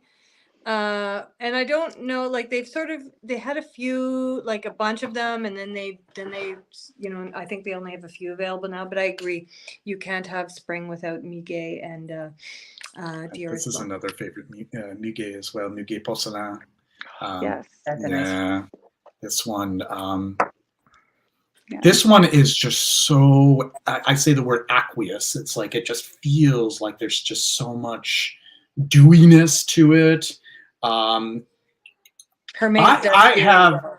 I have like a very close association with Lily of the Valley because it grew in my backyard. So as long as I could remember, my earliest memories of playing in the backyard, we in the springtime, we had Lily of the Valley. So there's a strong, strong scent memory with it, and it just evokes so many like locked memories, like memories that I like file away. They get that those file cabinets get opened aggressively when I smell bouquet, but in the most wonderful way possible. Just so important to me. Yeah. You're lucky you didn't eat it. It's highly poisonous. Never ate it. No, I was told by my mommy and daddy that it is okay to smell them, but don't put them in your mouth. It's highly poisonous. Those berries after the, oh my God, you could be sent to the hospital, and you could get very sick, or you could die. These are my vintage. So my vintage spring perfumes that are soapy and springy to me are the chrysanthemum, I guess it is, that's in Lauren, and whatever, fantasy florals are in Ellena. These two to me are like soapy, spring, innocent, sort of beautiful, clean. Chypre. Yeah. Yeah, I mean, Lauren, I really mourn marigold. That's what it is. Marigold, sorry. And I mourn the loss of this fragrance because it's absolutely beautiful. This is an older bottle too, and I wear it sparingly. It's so beautiful. It is a Chypre, but it's actually not a million miles away from Diorella, but just really is very orange. I can't think of any other way to describe it as marigold. Orange like marigolds. Yeah, I have a question for you guys. Well, my favorite marigold is Boudoir by Vivienne Westwood, but I have a question for you guys about Boudoir is the dirtiest, sexiest marigold. It is a dirty note. What do you guys think? Because we were talking about green and Chypre notes. You think it's a generational thing? Like, I'm thinking because the kids today, they don't really understand the Rive Gauche. They don't understand the number 19. Like, this is why perfumes like those are dying out. Like, how come? You know what I mean? Why is it a generation? It's like I know they have to be exposed to it. They have to be exposed to it, because I feel I've often described perfume hobby and perfume as like similar to liking wine. There's often a lot of people in this world who are into like wine or whiskey or scotch and stuff like that. And when you first start to drink wine, you like the sweet stuff, and as you develop your palate and you learn to point out and identify different tastes, then you want more. And I find the same as with perfume. So you start out with the sweeter, and then perhaps you move, or the simpler scents, and like you expose. So it sounds like the weirdest parental advice. I think it's very important that you expose your children to good perfume. And I was literally putting perfume on my babies. And so what did I buy? My younger daughter is just turned 27, and she got, I gave her as a surprise Hermes Calash, because that's what she wanted. And I was like, how many 27-year-olds are wearing Calash? And every time we'd go to the department store, she'd smell it and go, it's so pretty, Mom. It smells so clean. It smells so soapy. And I'm like, how many young, Gen X people would say it smells like old lady or too powdery or, whatever. But I think you just have to expose them to it. It may still not be their taste. It may still not be their taste. But right. Rachel? No, I get it. And I say this a lot too. It's just like with coffee. You got to learn how to appreciate coffee, and to be a sommelier for wine. You got to, but still, it's not like, because also youth in the 70s was also youthful in the 70s. They also were exposed to something first. And yet those were the perfumes people were buying when they were young in the 70s, also in the 60s. But today, the whole marketing strategy of the perfume world and the tendencies are very, very different. It's like they're trying to get them in with a lot of calories. They're like, here, take this caramel perfume. It's so sweet. You love it. Buy more and more. Everything. You'll smell like a snack. I shudder when I hear that. I hate hearing like smell like. Too sweet for me. It's not my taste, but there's a lot of. Oh yes, Rachel. Oh, sorry. I also think, because I'm a high school teacher, and I run a perfume club for kids that are aged like 14 to 18, basically. And we talk about this a lot. And I also think kids today are not as exposed to actual green scents in their world as perhaps we were, and especially the generations coming up before me. Like when I grew up and there was a grassland prairie as my backyard, which is now only like 1% of that tall grass prairie exists in the world, is actually endangered now. So there's literally less green space in the world. And so like my kids, a lot of them have never smelled a real rose. They've never smelled a lilac. They've never smelled a jasmine, like, because it's just not in the environment in ways that it used to be. So we're literally, children are being exposed to more industrial fragrances than they are real fragrances. They're much more likely to know what an industrial cleaning jasmine smells like, which is more likely to be a molecule like linalool or something, than they are to ever actually smell the jasmine in real life. And I live in a city, right? I teach kind of inner city kids. Well, Des Moines is a small city, but these aren't kids who are on farms, right? And so I think that has a lot to do with it also, that the just exposure to green things. And then also in the 70s, that was like there was a big push for not littering, for cleaning up nature, for cleaning up pollution. And I think that zeitgeist was really around, and so it was very fashionable to be green, right? And I think that also was part of the green fragrances being very popular then, and I would hope that would come back. I think it's very connected to also another very simple element, really. Oh, two. First one, nowadays, attention span of fruit flies. Everything is as quick as possible. Yep. So in the perfume has to catch you in the opening notes. This is why all the brands cheapen out in the base notes. The base notes being the most important of a perfume. I want to know that shit smells good 40 minutes in. Not that it becomes this aroma chemical that smells like nothing at the end. Oh, God. But they catch you with the opening notes, and then they don't care about the dry down. But second thing, there's no more smoking. There's just no more smoking. Yeah. I'm sorry. I know this is, again, politically incorrect, but there's no more smoke. You guys, late 70s, Yves Saint Laurent launches Opium. Bitch, they were smoking up in those clubs. Right. In the club, honey. It was formulated specifically to cut through. It has to be worn with smoke. Rive Gauche. Cut through the and smoke. I still have the extrait of Rive Gauche. Smoke a cigarette while you're wearing Rive Gauche. You're going to climax. Okay? It's that good. It's that good. Same applies to number 19. Henri Robert was no idiot. He loved Coco Chanel. The same he did with Cristal. Cristal smells like an ashtray. Why? Yeah. Because he designed that perfume in Coco's last years of her life. He dedicated it to her. She was high on morphine. She had pain. She was breaking her bones. She was a total mess at the end of her life. But he created that perfume as an homage to her pain, to the fact that she was a chain smoker, to the fact that perfume is Chanel in her last years. But that perfume can only be understood if you're smoking a freaking cigarette while you're wearing it. And I understand that it's like terrible to say this, and people are going to come for me now and say, oh my God, I get it. Guess what, people? Even oxygen kills you. The free radicals that it frees every time you inhale oxygen, bit by bit, it kills. You got to choose your poison here. That's what it's, oxidation. It's the root of the word. I used to give my parents ashtrays for Christmas. Like, they were both heavy smokers, and one of my first perfumes was Opium. And my mother wore Nahima back then, and she wore Replique and Miss Dior Original. Miss Dior Original is my very first scent memory. Like, that's the first scent memory I have, is the smell of Miss Dior on her scarves and on her purse and on her gloves. And like, everything had to go with cigarettes. Absolutely. Like, I think of it every once in a while, and every once in a while I think, yeah, there was smoking sections in the movie theater. Yeah, there was smoking in the airplane. In the airplane. Listen, I remember I moved to Montreal when my older daughter, who was, in her 30s, when she was very young, and my first shock of going into the grocery store, and there's a lady in the produce department just smoking, and she pushing her shopping cart. Like, that was in the 80s. So, I mean, anyway, yeah, you're right. Like, perfume was completely different when it was cutting through a cloud. You would wear it to go to a club. Yeah. And everybody in the club was wearing intense perfumes. I remember having to leave my coats in the garage, not bring them in because they smell so much like smoke. We had to air them out before we brought them. And the fascinating thing is, I'm often in Paris for work, and that's the only place in the world, and just the center of Paris, not the outskirts really, where people are still very much into ladies dress up, and you have a mile behind them, their perfume is following them still. And it is majestic. And it every time I have the feeling, oh my God, this is a time machine. I'm back in the 80s. Oh.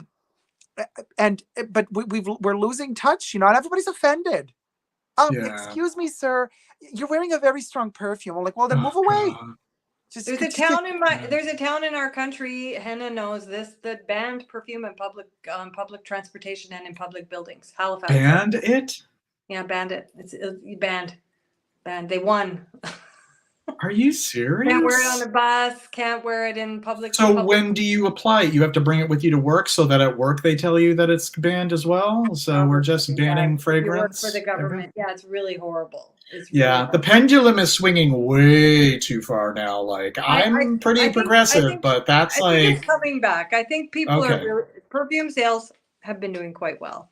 And I think the pandemic was really good for perfume. People want to smell good again. So Here's hoping that. Wow, that's just kind of wild to even think. Do we do green fruity at all? Just one more, like do we talk about like the we haven't talked about Calyx yet. Oh, look at that.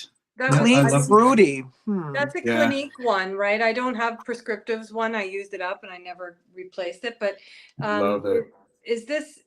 Who's this one again? It's not Kelly. Is it? It was originally Calyx was originally prescriptives, and then it went under the Clinique. I know, but who's the perfumer again? I always forget. Oh, wait. Is it Sophia? Yes. Sophia Grossman? Yeah. And it's like the most incredible juicy melons. Like to me, it's just summer happiness. I was like, oh no, it's not the same as prescriptives, but and so I finally got myself a bottle. I actually got it in September. And every time I put it on, it makes me happy. It's just so simple. And yes, maybe it's a little bit shampoo-y, maybe, but it's still the dry down is important. That's what Jacob, you nailed it. Like the dry down is that was the biggest thing for me with my perfume, is that I sometimes, hours and hours will go by and I'm like, oh my God, who smells good? Oh, it's me. But that in the Calyx, the dry down is beautiful, and it's just kind of that overripe fruit, and it's green. It's a green melony, delicious. Oh, beautiful. Like cantaloupe that's been in it. That's you cut it and it's just been out for just a little too long, but you could still eat it. Just a little too long. It's like it's on the precipice.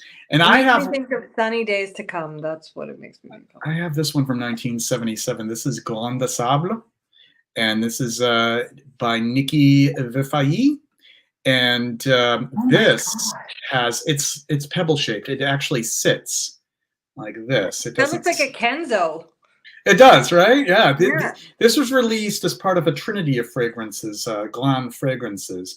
This is the only one that I have. And Grain de Sable is sort of the progenitor of Calyx, and it has this over-ripened like muskmelon and papaya, and these like hazy florals. It's really watery and languid, just unbelievable. I mean, it took some notes from Diorella, but this is no Diorella. They took that idea and they ran with it. And I would say, in my review that I wrote for it, I say it's sort of like sort of the midpoint between Diorella and Calyx, Prescriptive's Calyx. It is. Where was this perfume like released, and what a cool perfume! It sounds amazing. What a discovery! Yeah, Parfums, Nikki Vefailly, Paris. How did you stumble upon this? Luca Turn, go figure. He mentioned it in passing in one of his books, and nobody's hyped it. Nobody has really drawn attention to it, but it is gorgeous. Looks like it's available at a fairly reasonable price. Right. JJ is the master of vintage perfumes. I've discovered so many vintage perfumes because of JJ. Y'all always need to pay attention to his Instagram and what he's recommending, because he often reminds me of perfumes that I used to have and forgot about, like coriandre. Oh, coriandre! I love the sour floral. I'd forgotten how much I loved it. Like it was one of those. It was like a core memory he unlocked. I'll grab my bottle. And Just Jane, talk amongst yourselves. Jane, you were talking about fruits. This one is more contemporary, but zoologist cow. It's Do a you love beautiful it? like Do you spring. love it? I I love know it. Victor. He lives in Toronto. I mean, Oh, oh my cool. God. It's a Beautiful. beautiful like spring meadow, and it has like this lactonic notes, but also apple, like this beautiful fresh apple. And then also the lily of the valley, the jasmine, the heliotrope, which I think is another really great spring note. Heliotrope. Oh, I love heliotrope too. Agree. Yeah, so this is another, I think, good addition for spring because it really does smell like a fresh spring meadow that's just bloomed. A friend of mine just got a bottle of that. I should get a sample. I'm going to get a sample. Well, heliotrope always leads me back to Après Landais, which is, you know, something. Oh, goodness. I have that put aside as well for this conversation, naturally. And I'm never without it. And in the bee bottle, it was still holding strong in the bee bottle. It's become really hard to get, right? So I had a rep I used to work with who I called, I guess it was 2 years ago, 2 years ago, and I said, are there any left? Because they had none at the counters. They had none at the last institute in Canada, and they had none at institutes I was calling in the US at this time. I don't know what the situation is now. And she found one at a warehouse in Montreal and sent it to me. So I have one in a box sort of packed away. But I mean, I feel so stupid when I do that sometimes because I'm like, I truly have more perfume than I'll ever wear. Oh, I have perfume feel bad now. Looking at Jacob's collection, I feel okay. We should compare the sizes of our collections and see how many lifetimes it would take for us to get through them, and then some. I listen. Yeah, we have a lot of them. By the way, Dacob with a D, not with a J. But I get. They're my best friends. My perfumes. I use them throughout the day.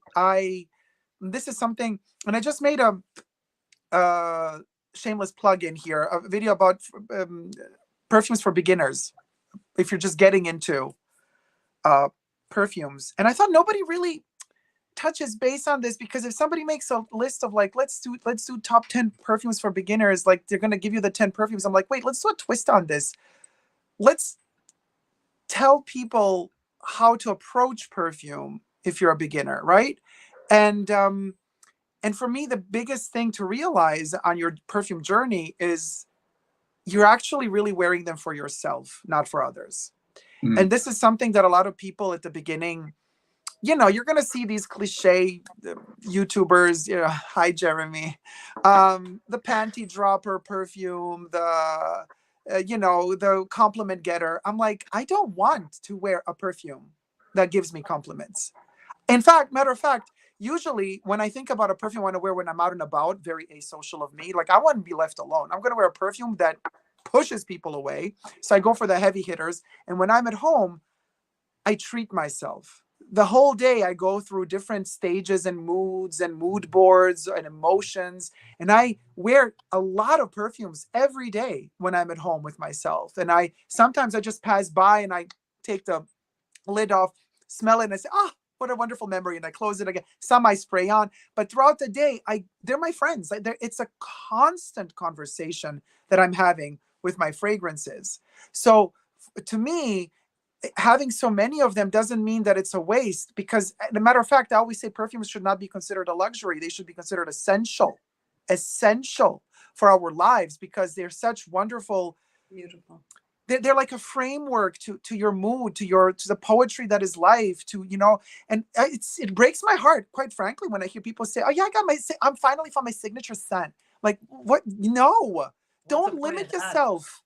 You are limitless. You are not limited. There is no such thing as a signature scent. There's such a thing as having a signature wardrobe of scents, maybe, but not one. How limiting is that? Like, I can't wear one perfume, even I can't even do one a day. Yeah. And but that's a beautifully put, Dacob. That's, you know what I mean? And then I just tell people, I'm like, you guys, find out what sort of, let's say if you're beginning, find out what sort of accord or ingredient or smell you like the most. Are you into flowers, or are you into woods? Are you into the benzoins, or are you into the fresh, beautiful citrusy notes? And I always say, listen, if you really are just beginning, choose a really good cologne that you like, because that's an art form in itself. Every good perfumer prides themselves of having made one good cologne. Find yourself the woodsy notes you like. And by woodsy, I also include the little animals. Okay. We also go into the civet and the musks. And then, are you into flowers or not? Are you? Which flowers are you into? Are you into the white flowers? Are you into the darker flowers? And once you have your own feeling, then you can also save a lot of money, because of course, when we started our journey, our perfume journey, we wasted a lot of money. Let me tell you. Yeah. Let me tell you, the blind purchases. Never. The blind, and I'm telling people, hey guys, we're going into recession, and I want you all to smell amazing, and I want you all to have these journeys, but be careful with your money, okay? Right. You don't have to drop $300 on a niche bottle, blind purchasing it because some Oompa Loompa on the internet told you to do so. No, think with your mind, have your own critical thinking, and never underestimate the power of samples. People usually get samples to collect them. I say, get a sample to save money and see if you like how it suits you. Samples are there for that reason. Another thing I wanted to say, in the 80s, they would throw samples at us. Now it's like, you got to buy something first before we give you a sample. I'm like, excuse you. The sample is there for so many samples of the perfumes I represented. I had boxes of them. Testers, samples. We gave them away. You're right. We threw them at people. I had people go, no, thank you. No, thank you. I couldn't give them away. And now it's like, you got to buy something first. I'm like, that makes no sense. Stupid. Why give us samples if we, why?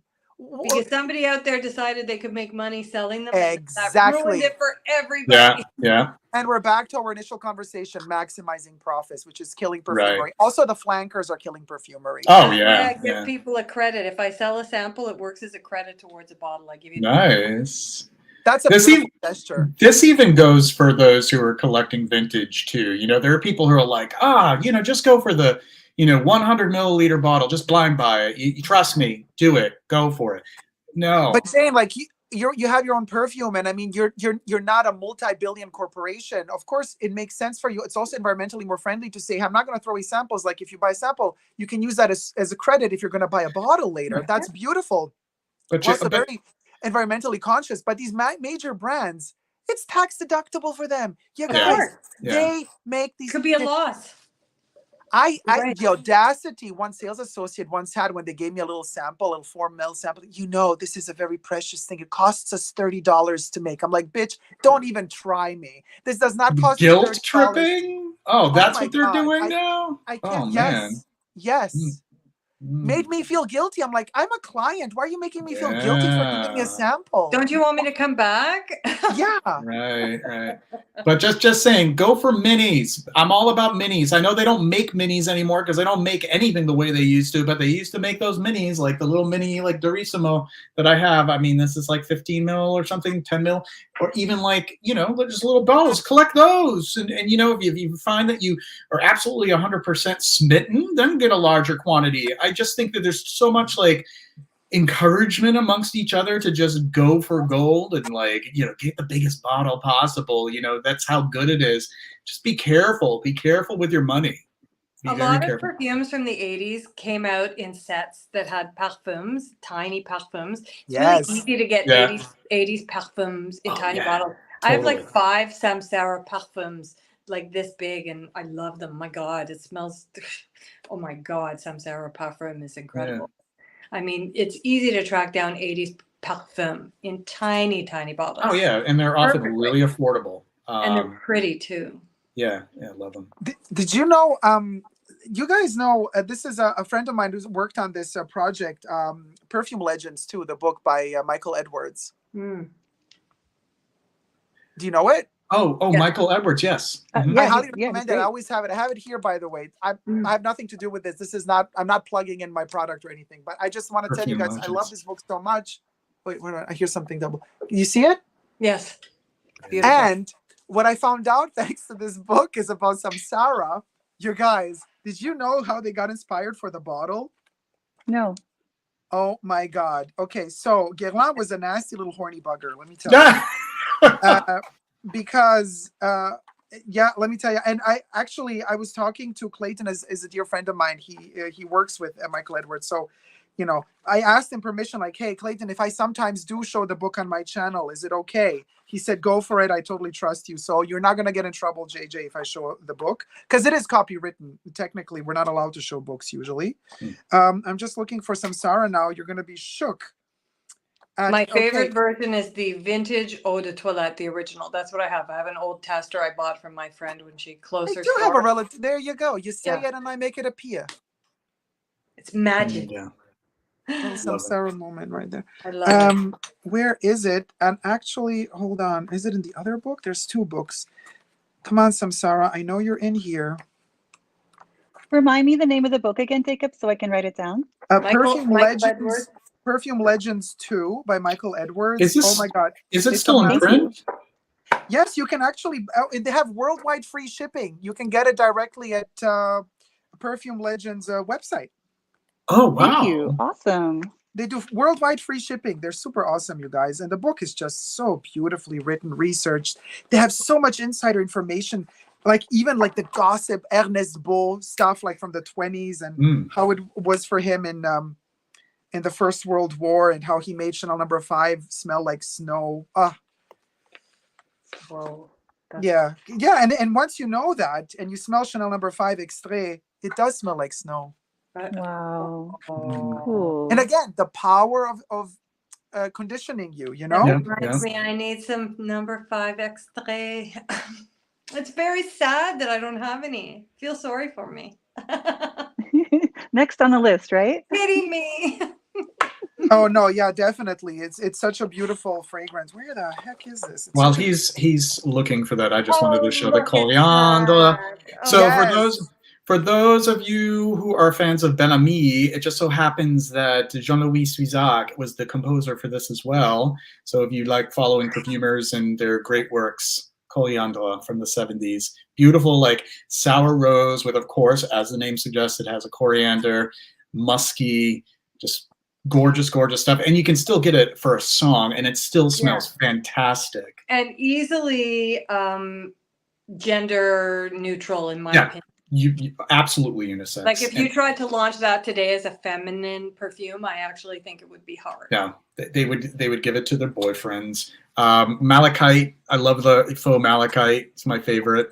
It's pretty bottle too. You're right. What do you have both, right? You have the Eau de Toilette and the Eau de Parfum? I have the Eau de Toilette. This is my old Eau de Toilette, and then I have a newer Eau de Toilette and an Eau de Parfum. Yeah, all wonderful. What's your favorite? Eau de Toilette. Eau de Toilette. And this smells very similar to the new version, even though this is a much older vintage. Yeah, no concerns about it. Rachel, what do you have there? Oh, I just wanted, because JJ mentioned something that I think is really, I have 2 fragrances that I think are totally gender neutral today, but they were released, you know, like Amazon by Hermes, which is a gorgeous green chypre fragrance, and then Givenchy Toi, which I believe was released for men, I think.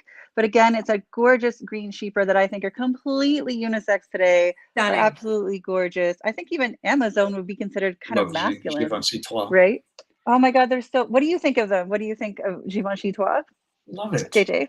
Love it. I think it was marketed to the ladies, but you know, nobody's nobody's counting this one. It's a feminine. My friend worked for Givenchy. It's a feminine, but those are 2 that I don't have and I want. Amazon especially has been haunting me for a long time. They're pretty easy to find for not very much money on the gray market. So this is a great time to buy one. And you're right. Thank you for reminding me. And I think that they highlight some like another kind of spring note that I think we should throw in there too is hyacinth, right? Oh yeah, absolutely. I don't know if y'all have any hyacinth fragrances, but I think, you know, there's some good hyacinth in those. It has quite the color, but this is Penhaligon's Bluebell. And this to me is one of the most, wait, hold on. You have, hi. Oh, you have a much better camera than I do. I have like crappy lighting. You can't even read it. But there you go. I need to upgrade my camera stat. But look at the color. I love the color of it. And this is a very realistic hyacinth.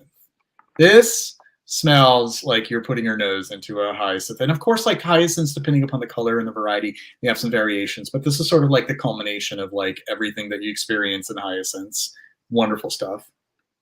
Also, you guys, JJ's working his ass off. I want to see super chats. Come on, send the host love and support so we can get a new camera. Come on. Yeah. Super chats, coffee, whatever you feel more comfortable with. Buy me a coffee. You buy 1, 2, 3, 4, 5 coffees. You guys don't know. It's a lot of work. It's a lot of work to prepare these things for JJ. He's working a lot. Like all the stuff that happens behind the scenes. He had to contact me, contact Rachel, contact Jane, write everybody, prepare, organize. It's a lot of work, you guys. Don't take it for granted. Do not underestimate how much work, love, and passion goes into this, okay? I You guys know. absolutely agree. Like I don't even do videos because there's so much work. I would have done them when my children lived at home, but now they're not here and it's too much for me. So absolutely, I respect this. Thank you so much for organizing this, JJ. I appreciate it. Are you ready for this now, y'all? All right. Okay, so first of all, we got the eau de toilette, right? But you know, Jane, you have the parfum. It's like it's swished. Oh, wait a minute. I think I know where this is going. Stop it. Yes. Okay. Yes. And here is the original sketch. So I'm going to read to you. Robert Grenaille, who's the bottle designer, who also coincidentally designed the last big Guerlain bottle, the love of my life, which is Mahora. I have that too. So Robert Grenaille said, we stopped. By the way, they were, of course, somewhere in Asia looking for inspiration. Again, colonialist Guerlain family stealing stuff. Of course. Oh, yes. We stopped entranced in front of an old Cambodian statue. We translated its spirit into Samsara's bottle. Let me tell you, you're going to see what the spirit is. Inspired by the feeling of a dancer caught at the moment of rising from the ground. Those horny little buggers. So this is the inspiration was this. Oh, wow. The crouching female body right here is the bottle. Oh my God. Between her legs is the design of the bottle. And of course, the vaginal part is the stopper. That's where life kind of opens up. That's hilarious. That is. If it wasn't dirty underwear, it's a crotch. Always something with those Guerlain boys. With those old dudes, the geezers. I can't even. The underwear, the crotches, the inner thighs. Yes. If it's not jicky, it's this. So lecherous. It's not jicky, it's icky. That I'll remember. I gotta quote you on that. But you know, thank you, Terry. I love Appreciate this. it. Like I love this. This is what I love, and this is what LVMH is stripping away from Guerlain. Oh yeah. It's what's the word I'm looking for? They're making it banal and agreeable. And banal, antiseptic, nothing really, sensuality. Ooh, God forbid we have any sensuality. Ooh, mainstream. Thank you very much, Terry. Office friendly. Thanks for the super chat. There you go. Thank you, Anuj. Love you, Anuj. Thank you so much for your support. You're awesome, guys. Thank you. Thank you so much, Sherry. Appreciate it. Thanks, Sherry. I'm beside myself with joy. One of the best streams ever. Stop it. You're going to make me blush. I'm going to have to turn my camera off. Oh, my goodness. Thank you. Thank you so much. And Jacob, another fresh. Jacob, are you, speaking of green, I thought I might see, and I'm sad because I don't have any anymore. I thought I might see Belle Respiro make an appearance. Oh, of course. I have it ready here. Yeah. One of Eugene's favorites. You smell good. Oh, really? Eugene loves this? Oh, yeah. Let's get a close up. By the way, y'all, this is the first batch of Belle Respiro from 2007. That's when I got my bottle that I finished. Light years different from the concoction they're selling today. Oh, that makes me sad. See, and it's an eau de parfum today too, which is probably a whole other thing. A whole other thing. Yeah. This is, my God. There's nothing like it. There's no green perfume like that anywhere. There's nothing that smells like Belle Respiro. Nothing. It is divine. I mean, this thing is beautiful. Of course, fresh cut grass, but also Belle Respiro is one of Coco's villas where she went to, holiday, little retreat moment. But there is the aldehydic accord is combined with something. I don't know, JJ, you're better than me in all of these. There's something about this in the depth, especially in the first release that goes pissy, but in the best of ways. It's a urine accord. There's I almost call it kind of like an astringency, like Vetiver? astringent. No, it's not vetiver, because the vetiver is sycamore. That's kind of Chanel does vetiver. Some vetiver can smell pee-pee. Yeah. No, this is a sweet pissy accord. It is incredible. It's almost like as if they didn't back then already. They couldn't use real civet, but it almost is like if you turn civet into green, that's how Bel Respiro is. It's fatty, right? It's like a fatty. It's fatty. Yeah. I think I know what you mean. There's something about it that it never touched. It hasn't touched any other perfume. Like it's like a testicular, glandular green accord, slightly sweaty. Yeah, it could be like Ambrettalite or something. Love sour sweatiness.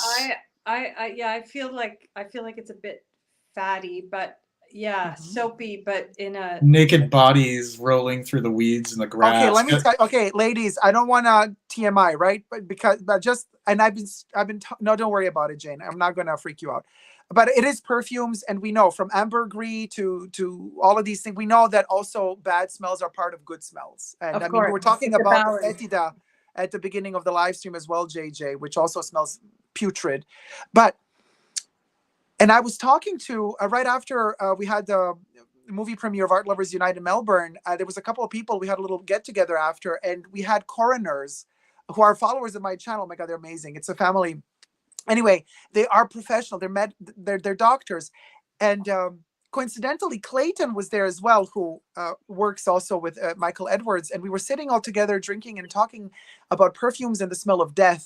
And how fascinating it is for coroners to work in these environments, embalming fluids and all that stuff. And then we veered to Bel Respiro and the conversation of body parts, because I was trying to explain how this thing smells. Now, maybe, and even they did not have the right name for this body part that I'm going to share with you now. And this is why I said TMI maybe. But so when in the groin area, so we have the genital part and then we have the legs. Yes. And now, I'm not talking about the skin.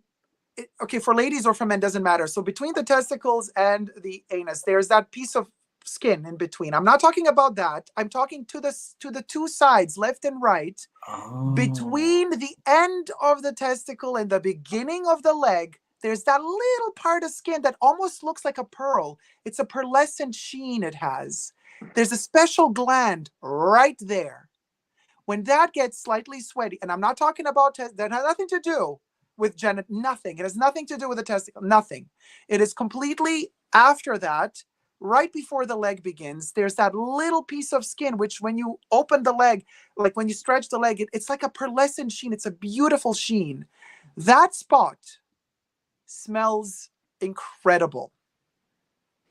When it's just about to get ripe, but not yet there. This is poetic. I love this. That's this, it's you guys. very specific.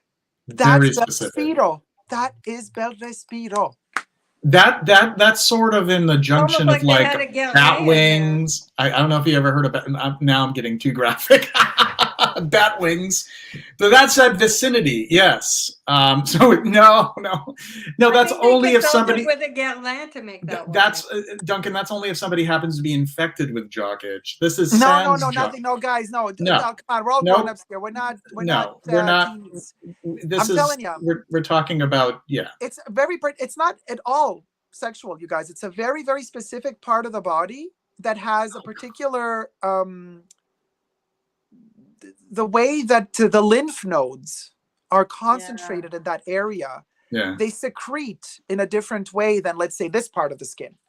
And that combined, because of course you're wearing underwear and stuff and you're sweating there's darkness, it doesn't see much light. It has a particular smell. And it has a honey accord to it. You know, when honey in perfumery can get a little bit musty, for example, in Bois d'Argent. Honey has it can get somewhat urinous pissy, but also it can have that kind of sebaceousness. We release a lot of. I don't know. I can't even count how many times I talk about sebum and sebaceousness and how many countless people I probably grossed out in the process, but. there are certain, you know, scent molecules that are in sebum.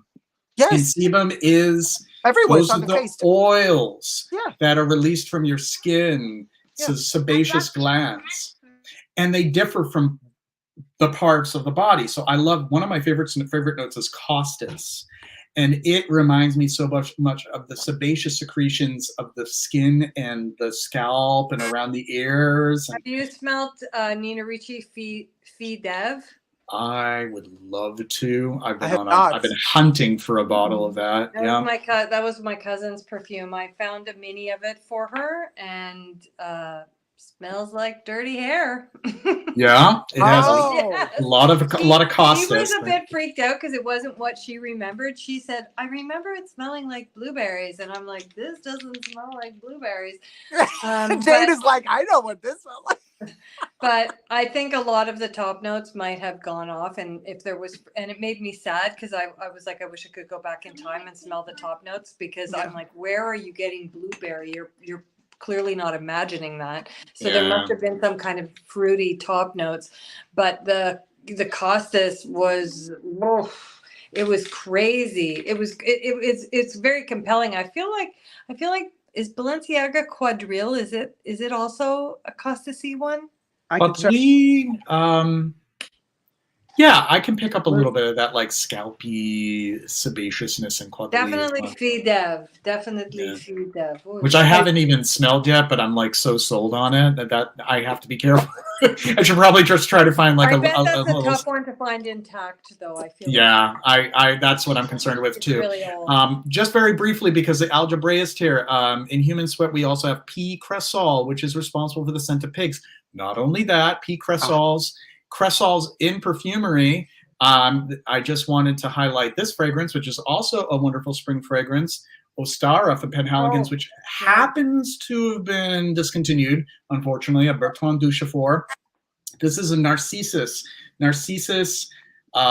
with honey and beeswax and all other kinds of good stuff. But the reason why I mention this in relation to P. Cressol is that P. Cressol is a huge component in the scent of jonquils and Narcissus.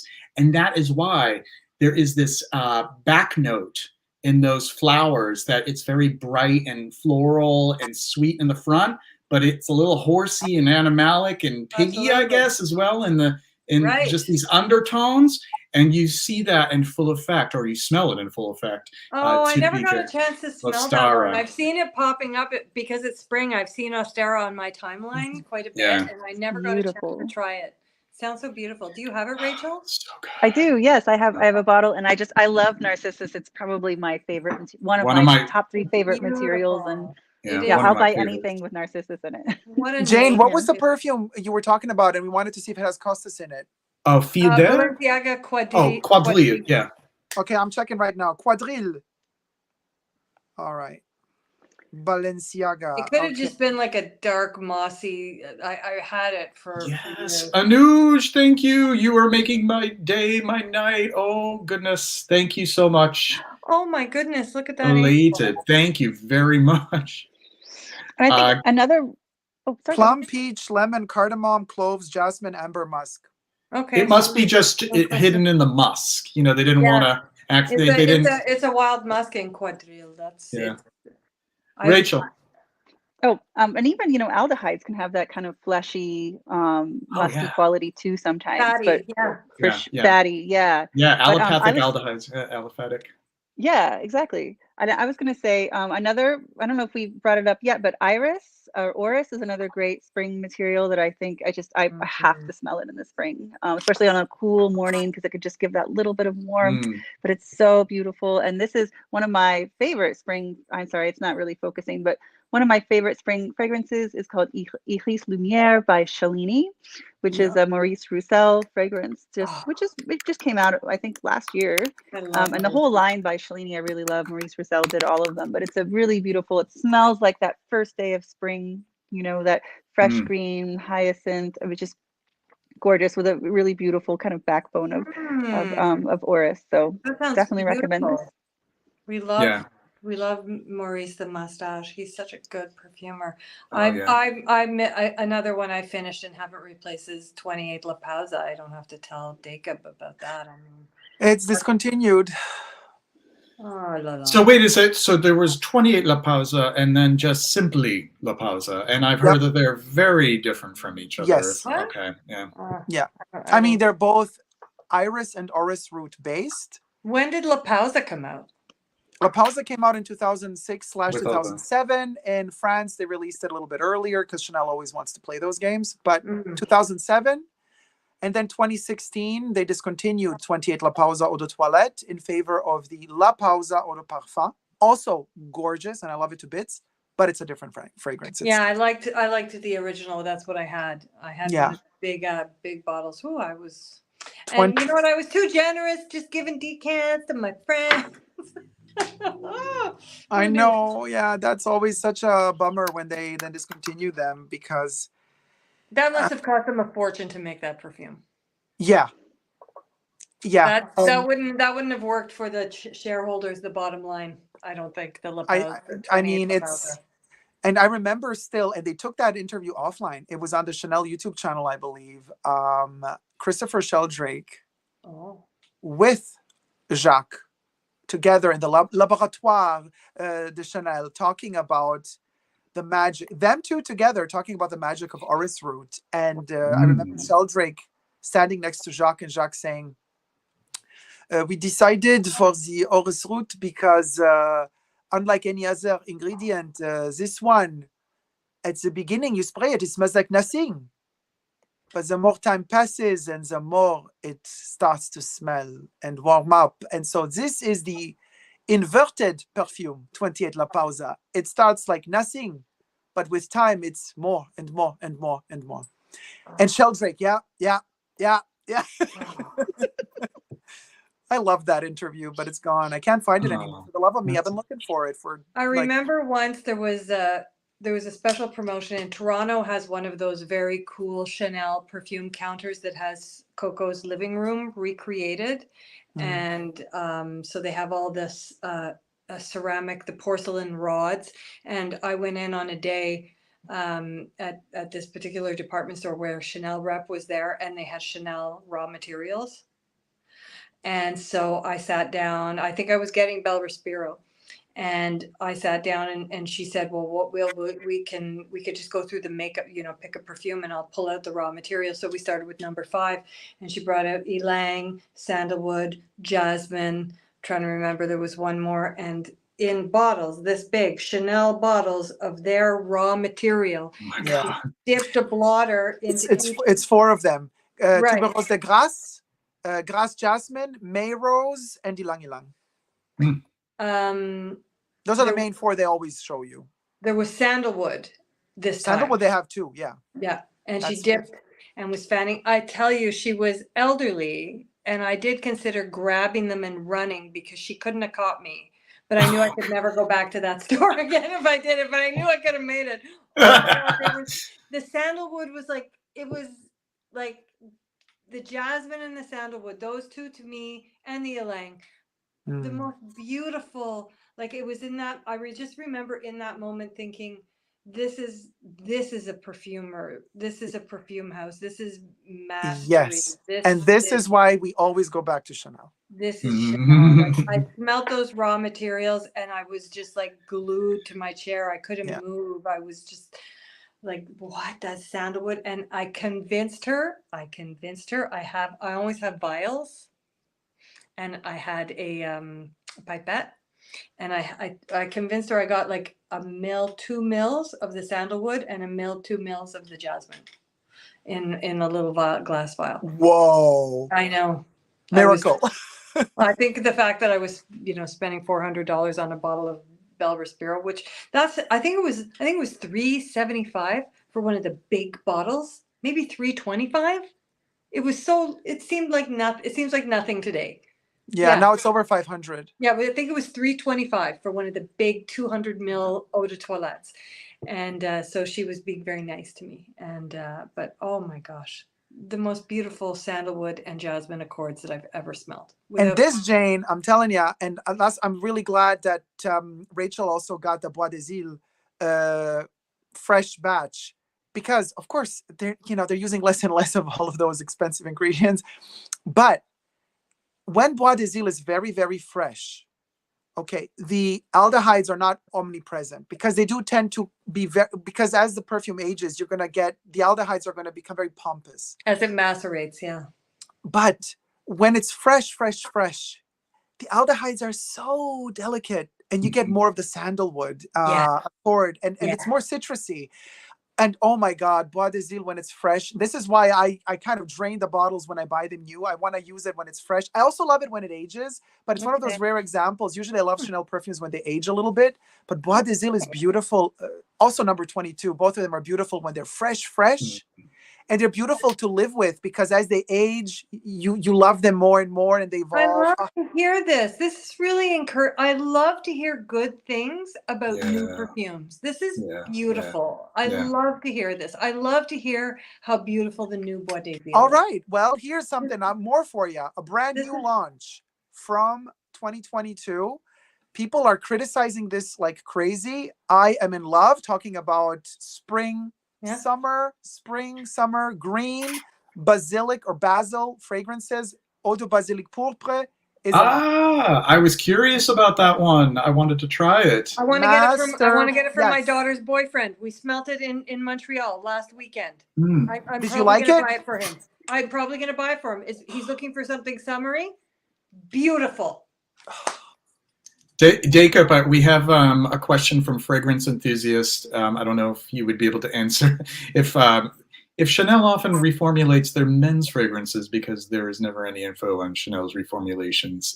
Oh, honey, Chanel never gives any information about anything. Matter of fact, I think a lot of the stuff they're doing is illegal, because you can't just like keep everything secret. But they do reformulate their fragrances. Up until a couple of years ago, the most famous 1955 release, the first ever and the only male targeted to men Chanel fragrance, Pour Monsieur, was always sold with a little leaflet, so gorgeous, that comes in the box, and you open the box and there's a leaflet that says Chanel Pour Monsieur is made with mostly natural ingredients, Sicilian bergamot, and every harvest we do, depending on natural, and depending on the environment, the weather, the temperature, the bergamot is different. So your Pour Monsieur, as you purchase different batches, is going to have different colors. It's going to be a lighter shade of green, a darker shade of green. It's going to be more ambery, less ambery. But this just means that its character evolves throughout time as these harvests keep going. Such a beautiful thing to put in a perfume. Of course, Chanel doesn't do that no more, because they've reformulated it yet again. But I can tell you this. I know where this comment is going towards, like, oh, things are getting worse. Not in the case of Chanel, because they try really hard to maintain the DNA of their perfume intact. Like, for example, when IFRA in Europe started introducing legislation and regulation on cutting down certain allergens, which they criminally, in my opinion, did the research on why oak moss is an allergen. I'm like, you only tested white people from Sweden and Norway on their skin if they react to, I mean, like, it's really, that whole study needs to be ridiculous amounts too. Yeah. Ridiculous. Something that would never be found in perfume, like slathered onto the skin like butter and left there for like days. Direct contact. Exactly. But what does Chanel do? They still do, of course, IFRA wants to sell you the stuff that they're doing with their cronies, the substitute, right? But still, Chanel, wherever they can and as much as they can, they go for oak moss. Yes, they also do tree moss, but Pour Monsieur has oak moss listed. And guess what, you guys? This is why also they're cutting distribution of Cristal Eau de Toilette. But if you read the ingredients on Cristal Eau de Toilette, they use the maximum amount they were allowed to of oak moss and tree moss. Both are listed in the ingredients of Cristal still today. I'm going to get a bottle from France before they're gone. I have still to this day, they list both. Number 19 also still has oak moss listed in it. Pour Monsieur also has oak moss listed in the deodorant stick. I mean, they try hard to maintain.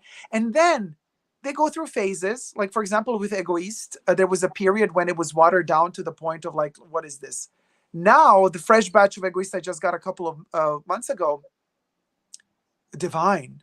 Oh my God. All of a sudden, they went to this, they reformulated it in a smoky way. I'm like, wow, I don't remember Egoist being this smoky since decades. Now it's smoky again. So I'm very, I'm like, Chanel is the only brand where whenever they reformulate something, I'm curious. I'm like, I want to buy the new batch. And in fact, I've been following their evolution for many of their fragrances throughout the different batch codes. Bois des Îles being one of them, Sycamore being one of them, Pour Monsieur, oh my God, I have 40 bottles of Pour Monsieur, Chanel No. 5, the Extrait, Eau de Toilette, Eau de Parfum, L'Eau, Eau Première. One brand that really messes up reformulations lately is Guerlain. Oh, That breaks my heart. Oh God. They really could have learned from Chanel. You're so right about and Chanel. Jane, you were so right before you were talking about. Listen, I'm not a big fan of Aqua Allegoria or Allegoria, but one release I was smitten with, and this is also great for summer and spring. Nettare di Sole. Okay. This thing is a masterpiece. It's a masterpiece. Guess what? They only released it for like a couple of months, then they reformulated it immediately. No. And now it's terrible. Terrible. Terrible. Terrible. But this thing, it was so revolutionary and different. And I think that's why they got scared. You know how Guerlain backpedals immediately? Yeah. Oh my God. This is a mineral honey accord. It's insane. It smells like the ocean, but then it goes... And it evolves on the skin. It goes through like 20 different phases and stages on your skin. When you first spray it on, it's like a mineral. Yeah, it's a modern mineral accord. And then as it dries down on the skin, it turns into the most interesting honey I've smelled in many years. God, oh, I'm so sad I didn't get that. I got Neroli vetiver last summer, which I really love because it reminds me of this. Actually, it reminds me a lot of. And then, and also now this beautiful Lord Dumel's Tuberose Organique, which I'm obsessed with. Gorgeous. Me too. Yeah. Oh my God. How recently was that release, Dacob? The travesty of it all. This is a pandemic release. This is 2021. I was just going to say 2 years ago. Yeah. God. And that quickly that they would reformulate? A couple of months after after they released it. Too. I nearly got it. You're right. It's a weirdo one. And so they would have changed it. It was weird and wonderful though. Oh my God. This thing is such a masterpiece. I cannot tell you the joy this perfume brings me. More in summer because it just brings me memories of, I don't know, the more so than Grasse, like the Italian coast with the crickets chirping in the background and this glistening sun and people still believing that olive oil on the skin helps you tan yourself. Don't do it, people. But and you know what it sounds like though, Dacob? But do you have Guerlain terracotta the one in the cloche bottle I have the first terracotta in the round bottle. I don't know if they have flankers of it though. No, there's an old terracotta, hold on just a minute, voile d'été hold on. It smells like sand and gold. It sounds like this. That kind of reminds me, I always think of like Dune. Dior Dune is smelling no, nothing to do with Dune. Oh no, I'm sure. No, but when I just heard that description, it made me think of Dune. This thing is, I think, it just wow.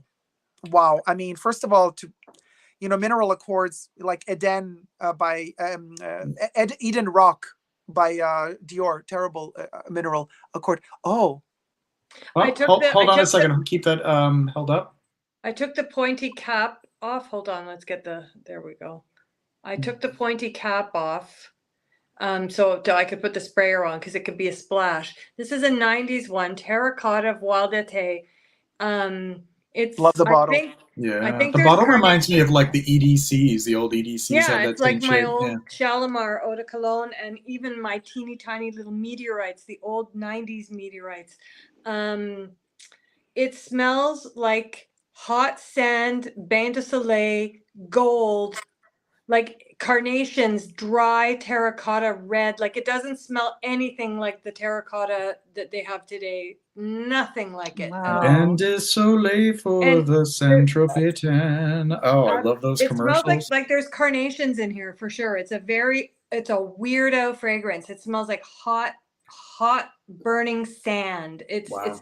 Wow, and that that's what sounds divine. Yeah, it's making me think like it now that you say that Natere, just so that I remember smelling that in store and thinking it reminded me of this.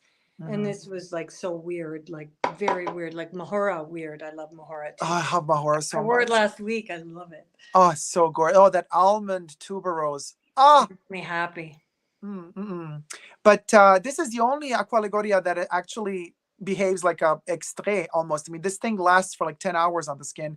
And so here are the notes. Orange blossom, watery notes, which is the mineral accord, Calabrian bergamot, solar notes, what are that? Magnolia, jasmine, sambac, rose, and then it ends with honey. Beautiful. I'm getting major FOMO right now, Yeah, and it I'm sounds afraid of amazing. getting like the wrong bottle. Like I want the original bottle, not the reformulated bottle. Oh, it's very, very clear. First of all, they have a what's it called? The formula code is in the back of Guerlain bottle packaging. Yeah. So they changed the code, but also the whole packaging has changed. The new bottle is very different from the.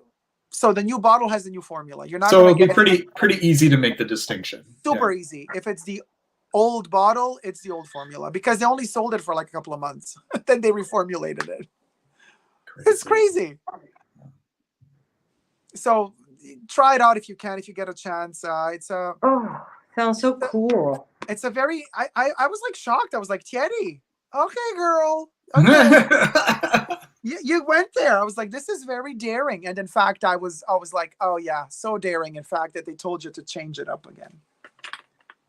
You know, like there's some chatter about I thought Gert Guerlain was good with its reformulations, and they're the worst. I think that not so long ago maybe they weren't so bad, but the early aughts were a dark time for Guerlain. They were the eau de toilettes of like some of the classics, some of the Mitsuko and Louvre when they were first came out of IFRA.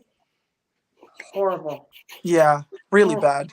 Very dark. They weren't able to adjust somehow the way Chanel was able to maintain their true recipes somehow. Guerlain has balanced it. Like the newer eau de parfums, Guerlain always, like with their classics, I believe some of them are better in colognes, and then some are better in an extrait or an eau de parfum. Yeah. Yes. And for Chanel, in my opinion, it's either an eau de toilette, a cologne, or a parfum. Yeah, definitely. I don't like any of the eau de parfums of Chanel, except for maybe the new exclusives. I haven't tried them, but number 5 eau de parfum, no. Cristal eau de parfum, immediately no. 19 is okay. I'm fine with the eau de parfum 19. I would argue, maybe with the Guerlain, the fragrances marketed to men, not so bad. They've held up very well, like Abbey Rouge and Vetiver and Heritage. Vetiver had a dark time. They had a dark time. It did, but it had a renaissance. Yeah, it's back. Yeah, because I have the older and the newer to compare. Yeah. Show the bottle again, Dacob. I didn't hear. Sorry, I was too fast. Sorry, guys. I have my number 5 eau de parfum because I had to get that red bottle, and I have that. But I do prefer the eau de toilette in number 5. I just feel Chanel managed to reach a level of transparent, effervescent, sparkling perfumes in eau de toilette that nobody else can do. Nobody. It's genius. And speaking of, and green, and in honor of Jane and spring. This is a little masterpiece too. Cristal Vert. Ah, yes. Oh, yeah. You know what? Now that's a flanker. That's a freaking flanker. That's a flanker. They know it's how an eau to de do toilette, but a concentré eau de toilette. Like they kind of lost their mind with Chance. They have like so many flankers, but when Chanel does a flanker, like their number 5 flankers are so thoughtful, and this is like a thought. Like even number 19, Eau Poudre, I think they did a good job. Like I like it. I think they put so much thought into their flankers that they're beautiful, and this is beautiful, beautiful, Gorgeous, gorgeous, like a gorgeous. modern Cristal, like a perfectly modern Cristal. I love this to bits. It's just I might have to get it. That's a nice and this solo one perfume.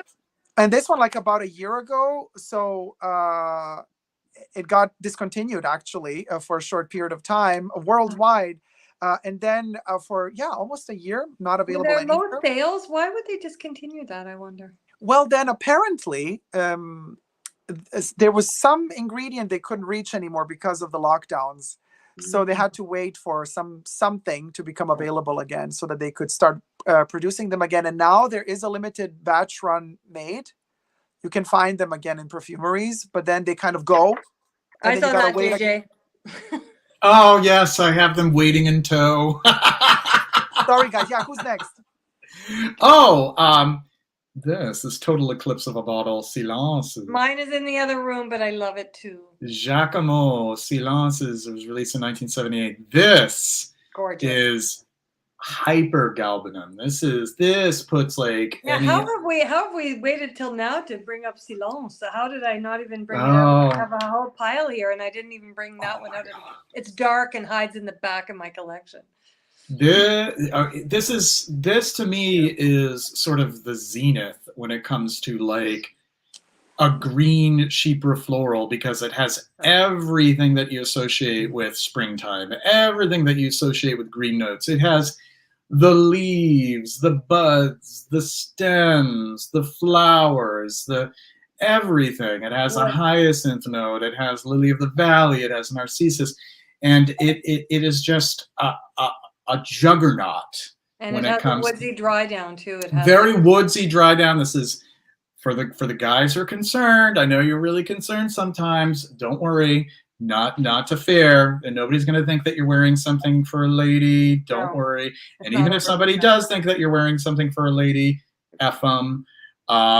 Gorgeous stuff. And I also want to bring up one that is in the same league, Jean-Louis Charrière. And Jean-Louis Charrière is sharp and piercing, but don't be scared with these adjectives because it's nice sharp, nice piercing, nice just gorgeous stuff. Another floral galbanum beauty, like rays of sun on like an overload, like an ocean of flowers and like in a garden. It's just unbelievable, and still in production, still smells great. You don't have to seek out a vintage of this one. Go figure. We're talking about these huge houses with huge budgets. How does it seem to be that some of these smaller houses, or obviously with smaller budgets, they seem to have this knack for retaining the beauty of these fragrances?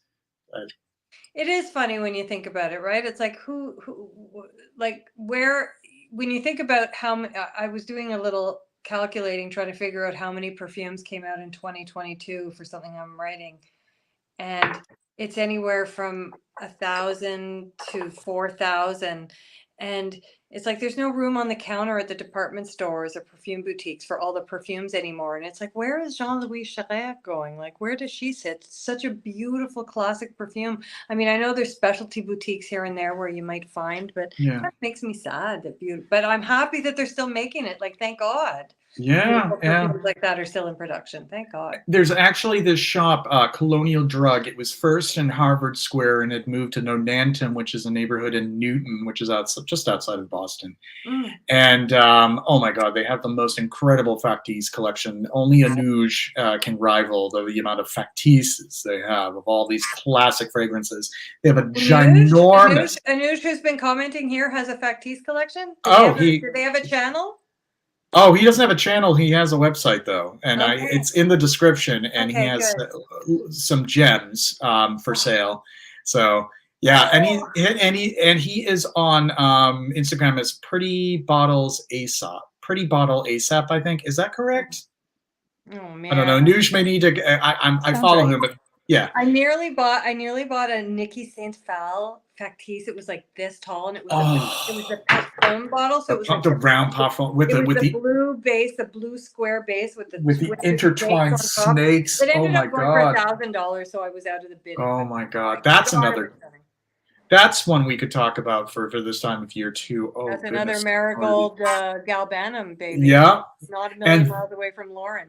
So Colonial Drug has a ginormous Factice of this. They have like Factices of like half the fragrances that we talked about, for like a huge one of Coriandre at like a wonderful place. And they still sell it. They still sell Chevrier and a lot of these classics that are still in production. I think they still have Silence as well, and even some dead stock, like things that have been discontinued and still sitting around. It's a pretty incredible place. Wow. Yeah.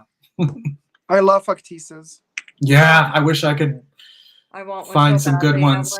I have an Eden Factice, a huge one.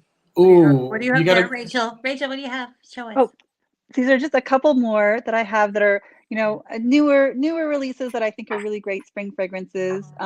This is Myths Woman by Amouage. It's just a beautiful narcissus violet leaf, carnation. That has some oak moss, leather, labdanum, but it's really bright green, really just a beautiful springtime scent. And then this one I think came out last year, and this is Iris Degree by L'Artisan. And the cool thing about it is it uses this kind of interesting technology that comes from functional fragrance, and there's a pea note, as in like green, like snap peas, right? Not PP, so like the actual, urine. yeah, yes, right, yeah, pea. but the actual like snap pea green, like green peas you would eat in a bowl, like little round, yeah. And it's just absolutely amazing the way that the green peas works with the iris. So it's a lot like number 19 actually, if the green was coming from pea pods. Right. So it's super interesting. And I love it. I think it's absolutely wonderful. It makes me think of, like, you know how Marie Antoinette had that little like fake village in Versailles? It makes me think of like what she would wear if she was going to go like fake gardening in her little fake village in Versailles, because it's so beautiful and gorgeous, but has this kind of Trianon or whatever. Oh my god. Yeah. So it's super pretty, and I would definitely recommend it. Like me. Absolutely. Yes. I saw that one come out and thought it must be beautiful. Love a good iris. Rachel said, like, yeah, Marie Antoinette. I was like, oh, is she going to say something about decapitation? No. I have to run, Joseph. Oh yes, we're actually going to wrap up here. But if for those who can stick around, we'll be backstage, meaning that we're going to just still chat, but just not live for the audience. But we'll wrap up things here. Thank you so much, Jane. Thank you so much. And it was really nice to see you, Rachel and Dacob. What a joy to meet you. I'm really happy to have connected. Joy meeting you, Jane. Yeah. Joy meeting you too. Thank you, JJ. Dacob, will you be able to stick around for backstage for a bit? Sure. Okay, wonderful. So Rachel and I will join you backstage. So I'm gonna do the outro music. I need like a production person. Trying to do this and like do outro music, and I'll get this together eventually. And you did an amazing job. Come on. Thank you very much. I appreciate that so much. Subscribe to JJ. Please do. Subscribe to JJ. Send in coffees and super chats. Yes, whatever you feel more comfortable with. There's a super chat option. Buy me a coffee. They're $5 each. And let's start the outro music. I always have to adjust the volume though. Bye, Jane. Bye. Take care. Bye, Jane. All right. So I just wanted to announce to the audience who we have coming up. I do this at the end of each one just to kind of give the lineup of who we have coming up here. So next week we have Lanier Smith with... dear friend of mine. Love it. Yes. Wonderful human being. He'll be with Scentland. This will be a 5 p.m. Eastern Standard Time live stream. I'm just going to put myself in close up. So it's going to be earlier to accommodate for there being several hours ahead. The week following that, after that, rather, is going to be Gabe Oppenheim, who is the author of The Ghost Perfumer. He will be our special guest for April 11th. April 18th, Sebastian Furtado. He has this wonderful channel. He's just under 1,000 subs. He deserves many more. He is just a wunderkind when it comes to scent description and his insight into fine fragrance. He'll be our guest April 18th. April 25th, Houdini SOTD, James, will be with us. May 9th, Marie-Pierre Blanchette of Mesquil Parfums with Pep, the Sentinel. That'll be May 9th. May 16th, Pia Long, the perfumer Pia Long will be our special perfumer guest. May 23rd, another perfumer, Roberto Dario. And May 30th, our grand finale, before we go on summer recess, Mark Robes 08 will be our guest for May 30th. So we're going to sign off now. Everyone take care, be safe, be well, be good to each other, and we'll see you next week. All right, take care. All right, we'll show everyone for the wavies. Wavies. Bye, guys. Thank you. Bye-bye now. Take care. All right, ending broadcast.